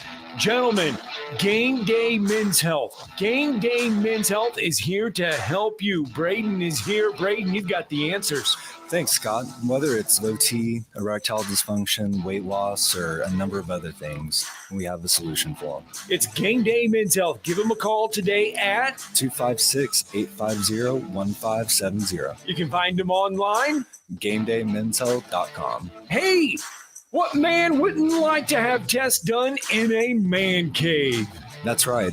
Come in for your free test and consultation, walk into a world-class staff, a comfortable, relaxed environment, and we got your results in about 20 minutes with appointments less than an hour. And the big game is always on the TV. It's Game Day Men's Health. Give them a call, 256-850-1570. You can find him online at GameDayMen'sHealth.com/Huntsville/The Zone. At Bad Daddy's Burger Bar, we love baseball almost as much as we love serving up the best and baddest burgers around. People have called our burgers totally insane. And at Bad Daddy's, we take that as a compliment. But it's not just burgers. Up first, starters like our fried pickles, wings, or poblano frites. Second, try one of Bad Daddy's giant chopped salads. Third, our famous chef-inspired burgers with lots of different taste options. And before you head home, finish up with one of our shakes or delicious banana pudding. Bad Daddy's Burger Bar on the Parkway in Huntsville and Clift Farm in Madison.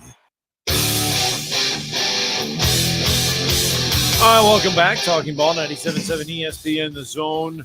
Scott Tyson, Drew DeArmond, 8:31 on a Thursday morning. We have been bouncing around. When I say bouncing around, over the last few days, we've talked some Alabama, we've talked Auburn, we've talked Tennessee, we just talked Texas, and now we're number one, all because teams are back in camp.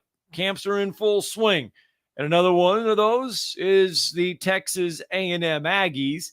And it is a different look, Texas A&M Aggies, a lot of different personnel, but new head coach in Mike Elko getting ready to go through the grind of the SEC for the very first time.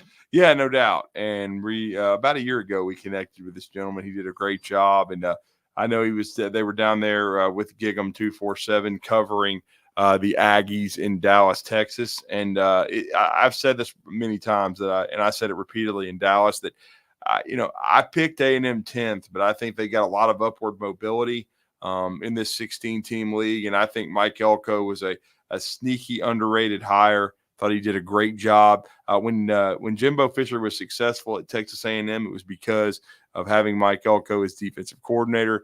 Mike went to Duke. After a long run for David Cutcliffe, he even elevated that situation, did a great job, and really only injuries last year, I felt like curtailed Duke from having another outstanding season, no doubt about that. But I think A&M's got some. They've lost a lot of guys to the portal, including some to the University of Alabama. We talked about LT Overton. They've lost Walter Nolan, but they still have good players, and they're going to be well coached now. I think it's this hire can stabilize the program, and we're going to talk some Aggie fall camp with our next guest on the Neighbors Wealth Management Hotline. He is the beat writer for Gig'em 247, part of their staff, and that's Andrew Hattersley, and he's been kind enough, and we're very appreciative for him to join us on the Neighbors Wealth Management Hotline. Andrew, welcome to Huntsville, Alabama.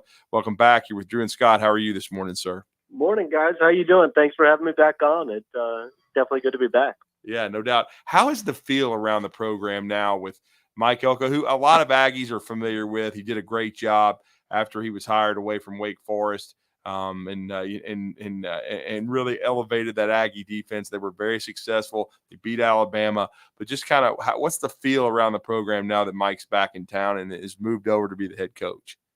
It's definitely different. We started to kind of sense this, and this was a big story that came out of SEC Media Days. It was actually for the first time in the last couple of years, it was a really quiet offseason around A&M.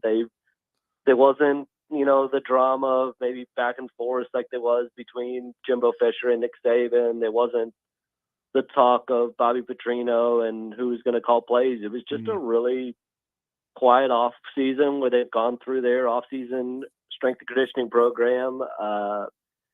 Mike Elko shared on the first day of fall camp that not one guy missed a lift the entire off-season, which is a really encouraging sign. And Tommy Moffitt's really been a guy that has been praised regardless of who you talk to. All of them have talked about what a difference he's made in terms of the culture. So, there's kind of an encouraged feel around A&M. There definitely seems to be a more disciplined approach, but there's also an attitude of you've got to go out on the field and kind of do it. And that also comes from the coaching staff. One of those guys that they're hoping will do it, and Mike Elko's already heaped praise on him early, is Shamar Stewart along the defensive line. Yeah. There's been a lot of buzz about him this fall camp, and actually Jay Bateman joked the other day during this press conference that he was talking to an NFL personnel guy and said, if you give me 2 hours in the lab, like Shamar Stewart's, the defensive end, an NFL defensive end that we're gonna produce. And he looks really good physically. told our colleague Carter Carls earlier this week that his goal is to have 15 sacks this year, and really felt like he came close to having, a lot more than he did last year. And is kind of knows like this is his third year. This is kind of that NFL money year if you're gonna really take that step forward. And so it's going to be interesting to see what he does. And having Nick Scorton on the other end, you've got to kind of pick one of the two, right? You can't really double both of them. One of them is probably going to get some good looks and single coverage and be able to rush the passers. So I know A&M feels really good about those guys. They feel really good about Shamar Turner, moving him inside to defensive tackle, and kind of having those three and others to kind of anchor the room. Yeah, and Coach Elko just being part of that press conference in the main room, it definitely sounded like that move inside for Shamar Turner. They really are excited about it. Yeah, and that's kind of where he was recruited to begin with, and then he's bounced around a little bit. He's played a little bit outside. He's played a little bit inside. Said he put on about 30 pounds of weight this off season, but wow. Still looks. It definitely doesn't look like he's put on 30. It looks like it's a lot of muscle, a lot of strength, and so I think he's going to be able to hold up pretty well in the middle. Jay Bateman laughed the other day when he was kind of asked about, well, are you concerned about him in the run defense and a guy moving from maybe outside inside? And he said he's not worried one bit about that. He's like, he thinks he'll be just fine. So I know they're really excited about that and feel like his quickness, in a way, it kind of, we'll go back to, you mentioned before, Mike Elko's defense, kind of a Justin Metabike type that, kind of that quickness to be able to cause some problems in the interior is, I think, what they're hoping for. But they're really excited about him and some of those other guys like Albert Regis and Rodas Johnson, and DJ Hicks is another former 5-star that is starting to turn the corner a little bit. And, they would love to get Gabriel Brownlow-Dindy in the fold, and he's battled some injuries, but is a guy that was one of the top defensive linemen in the country just a couple of years ago. So if he can stay healthy, I think they really feel good about that group that can be in there with Shamar Turner. What about the secondary? How's the secondary looking? So I think, Mike Elko would tell you right now, I don't think, outside of Bryce Anderson, there's probably not a guy that's really locked down a spot yet. That said, they really went to work in the secondary this offseason. That was kind of one of his first things he said when he got hired. He looked at just the depth in the secondary and felt like that the numbers weren't nearly close to where they needed to be. Obviously, they went and added Des Ricks, who wasn't able to go through much of spring, but is now out and good to go in the fall. And they've been really excited to get him in the fold. Obviously, Terry Bussey is a former 5-star that they're starting out at corner, so really excited about him. They went and added Jaden Hill from Florida. BJ Mays is another guy.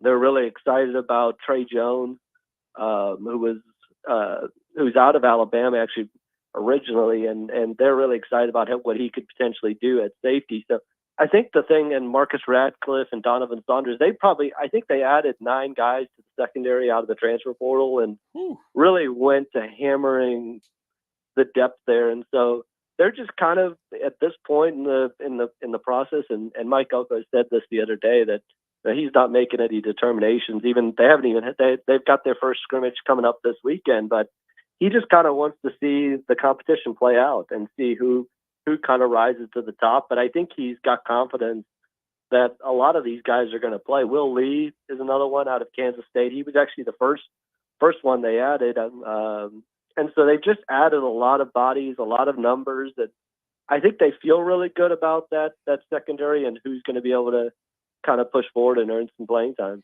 Yeah, Trey Jones Scott, he's originally from Wetumpka. He played for Coach Jim McElwain at Central Michigan.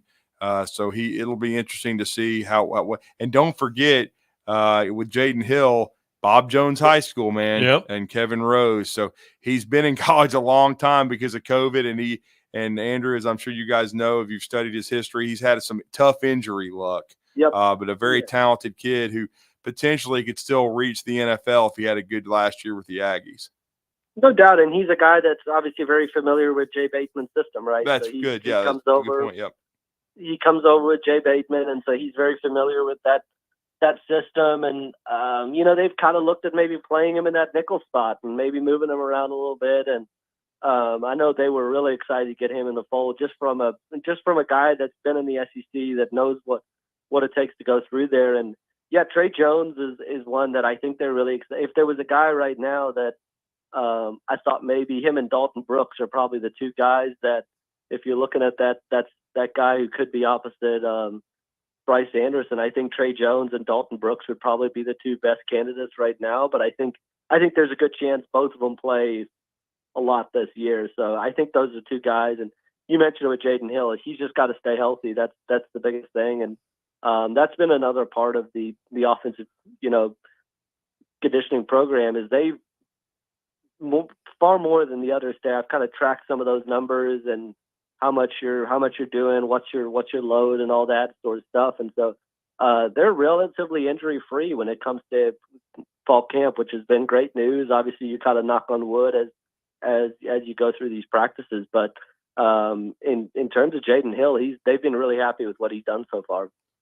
And then talk about it. We kind of buried the lead a little bit because the biggest story, and it's become such a quarterback-driven sport. But and then another, speaking of 5-stars, Connor Wegman, he's played the last 2 years, but he's been injured. He missed a huge chunk of last season due to the ankle injury. How is he going into? As you said, scrimmage time's coming up. What kind of progress has he made? Because I know this was a little bit of a tricky rehab coming back. Yeah, so they feel a lot better, and truthfully, inside the building, they've kind of not been worried about it. I think they understood this was a process, right? And going through the spring, he was not at 100%, but still went through basically all of spring just to get his feet under him in terms of the offense. And the numbers and in the spring game might not have looked pretty, but at that point, he was still not quite able to plant on that throwing foot. And so, but that was all part of the rehab. And they said by about June or July, he was full go in terms of being able to run. And he's looked a lot better this fall camp. He looks like he's kind of back to himself in terms of throwing. There's a lot more zip on his throws. And looks a lot better. So this was all part of the plan and I know Connor Wegman talked on the first day of fall camp that he felt really good about kind of where he was. So there's been some patience that's been required. It was a significant injury. And I think, a lot of folks thought, okay, he'll be good to go by the spring, but it just took some time and they worked through it. Now I think the encouraging thing, right, is even though he wasn't healthy, he still went out during the spring and was at all 15 practices. And so in terms of, and they felt like that was important to do, even if he wasn't quite there yet, just to get a feel for the offense, to be able to get under center and start kind of building some of that chemistry with the rest of the offense and becoming familiar with it. So, he's a big key to what they're going to do. Right. Obviously they've got Jalen Henderson and Marcel Reed behind him, but they've made it clear that he's, quarterback number one, and they're really excited about it, and they're trying to do everything they can to kind of maximize him, because when he's been on the field, he's been really good.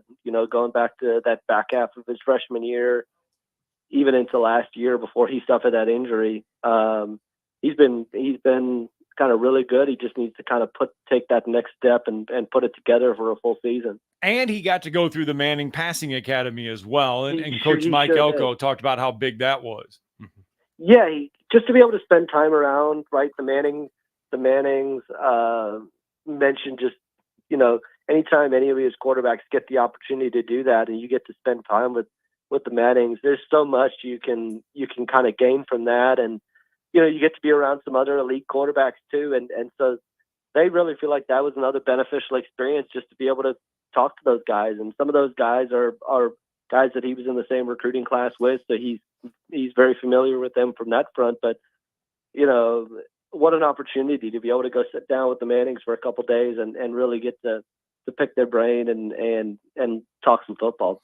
And we're talking to Andrew Hattersley, Gig 'em 247.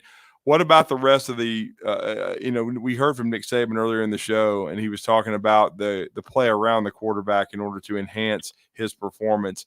What about the skill guys? And they lost guys to the portal and to the NFL, but how are the skill guys coming together, the pieces around the quarterback as fall camp has begun? Yeah, so I think they feel good about the running back room. Le'Veon Moss, Reuben Owens, Amari Daniels, and E.J. Smith is a pretty good tandem of backs to be able to go with, and I think they feel really good about that group, especially having Colin Klein and all the success he kind of had at Kansas State running the ball. And so I think they feel pretty good. If there was a question for me, and I think that it's one that's kind of unanswered, is it's this offensive line, right? And Mike Elko was pretty honest the other day. Somebody asked about is the offensive line as a strength, and he said, considering where they came from to where they are now, he wouldn't necessarily call it a strength, but he feels good about the progress they've made. The key is they get back. They're hoping to get back Ruben Fothery, who basically missed all of last year, and would really solidify one of those tackle spots with Trey Zune. And so if you have those two kind of anchoring the outside, Demetrius Crownovers, they're battling as well. And they made the move this offseason to move Chase Bisanis over to guard, and so he's been working at guard, which I think is a pretty good move for him, and one that he was recruited out of high school as a guard and played out of position last year because of some of those injuries. And so I think you'll see a lot better version of Trace Bisantis this year. I know he's kind of put on some muscle and added to his frame in Tommy Moffitt's offseason. And then another guy creating a lot of buzz is Armaj Reed Adams out of Kansas that came over this offseason. I think there's a chance he ends up kind of taking that left guard spot, and you could have Armaj Reed Adams and Chase Bisanis as kind of the two guard spots. And then the battle for the center is really the big one. Obviously, Bryce Foster entered the transfer portal this offseason, so we've got a three-way battle there right now between Koli Foal, who transferred over from Utah, Cam Dewberry, and Mark Naboo are kind of the three battling it out there right now. Mark Naboo's seen some action there. Obviously, Koli Foal played at Utah. So that would be one question for me. And then the receiver position. I think they need to take a step up at the receiver position. They've shown encouraging signs. Moose Muhammad's been on campus for multiple years now, and has Social shown Security here and there. Seems like anyway. And Noah Thomas is another one that, he's just got to stay healthy. And Jade Walker is another guy that's shown. There's a lot of guys that have shown flashes. Cyrus Allen has shown flashes. And Jabri Barber, they're going to be without him for a little bit. He suffered a foot injury in the spring. Is on his way back, and they've kind of considered him touch and go for the beginning of the season, but he's another guy. And then of the freshmen, Ashton Bethel Roman and Isaiah Williams are two that have created some early buzz, but still got to see it kind of out on the field and see it actually happen to feel good about it. And wow, I mean, what a great way to begin a career for Mike Elko in the Riley Leonard Bowl at 6:30 at night in College Station, man. No doubt, and crazy. It's a huge opportunity. College game day will be in town, obviously, and that's obviously a quarterback he's very familiar with, and Notre Dame as a program obviously is a program he's very familiar with, having spent time there. That's right. A great stage. They've got a great home slate of games. It's going to be a fun season. They've got LSU coming to town. Missouri should be a really big game, and I know obviously Texas at the end of the year, but they've really kind of hammered home the point. Hey, yes, there's Texas at the end of the year, but there's also, Notre Dame coming in the first game of the season, Missouri not long after that, LSU. So they've got a really big home slate, and it's going to be fascinating to see how they do. But I know they're really looking forward to that Notre Dame one. Yeah, they certainly are. It's going to be great stuff. And as you said, Mike Elko, who I said was at Wake Forest, and that's how kind of Jimbo started really knocking horns with him. But they did hire him away from Notre Dame to come to A&M, and now he's going back to to face Notre Dame at College Station in this first game against his former QB. What a storyline. But, Andrew, appreciate the time. Let everybody know how to follow your coverage, and we always enjoy talking Aggies with you.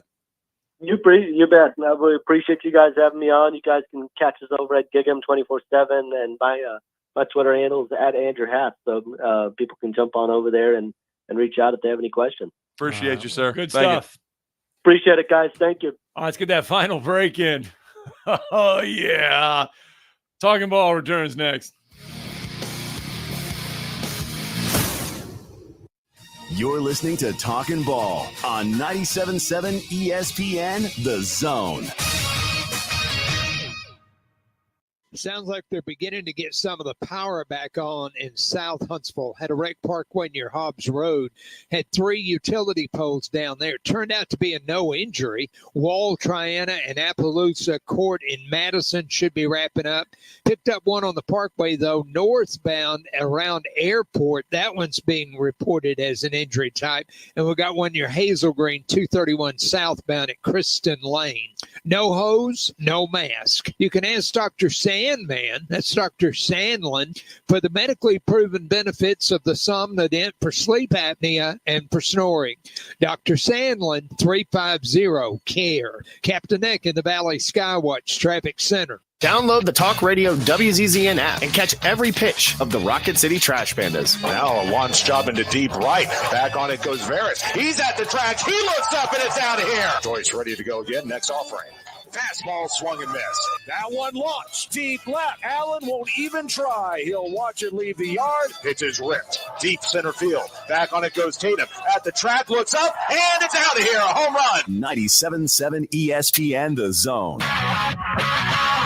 Specializing in simple and affordable rentals, McCurry Van and Car Rental can make sure you have just the right vehicle for your next family vacation, weekend getaway, or if you just need transportation while your vehicle is being repaired. McCurry carries Ford Transit vans and Mercedes Sprinter vans, trucks and work vans, and more. And they offer discounted rental rates for long-term rentals. Now with 4 locations: Athens, Muscle Shoals, Coleman, and Huntsville. Log on McCurryRentals.com to make your reservation now. That's McCurryRentals.com.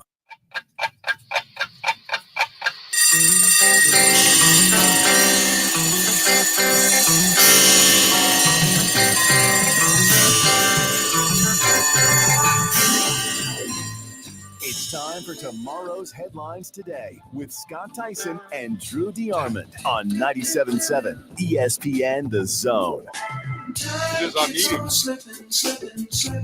Yeah, I thought I might have to do the segment. We're meeting Carrabba's. Yeah, well, at 8:50. We'll give all the listeners a look at what Scott's eating. Bandy has one. I have one here. We want to thank Josh for giving us one of their amazing sandwiches with the pasta salad here. And he went back and cooked this at 9 o'clock, 8 o'clock in the morning. He prepared it, and the dipping sauce that's going to put Scott in a coma. So, oh my gosh! So we want. Oh, but by the way, Stephen West will be out there tonight. I hope to be with him as well. But it's the all new happy hour for Carrabba's. We're plugging that. It's from 4 to 7 daily, $7 cocktails, $7 bites, because they have a lot of the appetizers and those. That's great for the fantasy football draft. Yeah, that's absolutely those small bites menu that they've added at Carrabba's. Outstanding food there, and they're now part of the 97.7 The Zone family. And don't forget, tomorrow at 8 o'clock. Going to go live on our Zone Deals, and I'm predicting a sellout by 8:01. That's just my expectation there for Carrabba's Italian Grill that's been around for 20 years here in the Rocket City. This is good. I mean, look, this is the Italian sandwich. Yeah. The dipping sauce is like, oh my gosh, you have to do the dipping sauce. Yeah, Scott's definitely enjoying his about gone. Well, I mean, I would call it brunch because hell, it's not even 9 o'clock, so I guess you'd have to call it brunch. But we really appreciate Josh for hooking us up, and Scott is definitely enjoying his sandwich. I'm going to enjoy mine as well here in a little bit. But some outstanding food. It certainly smells great. Wait. And Bandy will not be eating Pop-Tart bites today. No, it's really good. But anyway, you're right. And the fantasy football draft will be at Carrabba's, so you can go there and you can. And y'all need to listen to the show. Yeah. Y'all need to listen to the show for the little tidbit that Josh left us for our people that participate there. Yeah, if you just ask for a discount. You have to ask. You got to ask for a discount, and they'll give you a discount. Yeah, so you have to ask for a discount, and you have to attend the fantasy football draft, which will be August the 27th at 5:30, led by the Czar. And if you want to come out to the show tonight, you can. Yeah, you can come out to the show. It's in their little banquet room Yeah. thing, which is part of the restaurant. Be Stephen West on the drive, and I'm hoping to do my my weekly segment with them, and who knows, maybe I'll even get another snack or something, or maybe I can talk them into giving me a John Cole. Well, that sandwich is gone. Yeah, there ain't nothing left of it. It was good. No, trust me, with Scott eating tapeworm, it's gone. That was impressive. All right. Thank you to Andrew Hattersley. Yep. Thank you to CJ Vogel. We talked Longhorns and Aggies today. I'll be on the road tomorrow. I won't be in studio. I'll be on the road, but right. We'll be back at it tomorrow, Friday edition of Talking You'll be Ball. doing it remotely, right? Yeah, I'll be in the Chattanooga. From the Nooga. I'll be in the Nooga. The home of Josh Bowman next year. All right. More Talking Ball returns Friday after I eat my sandwich.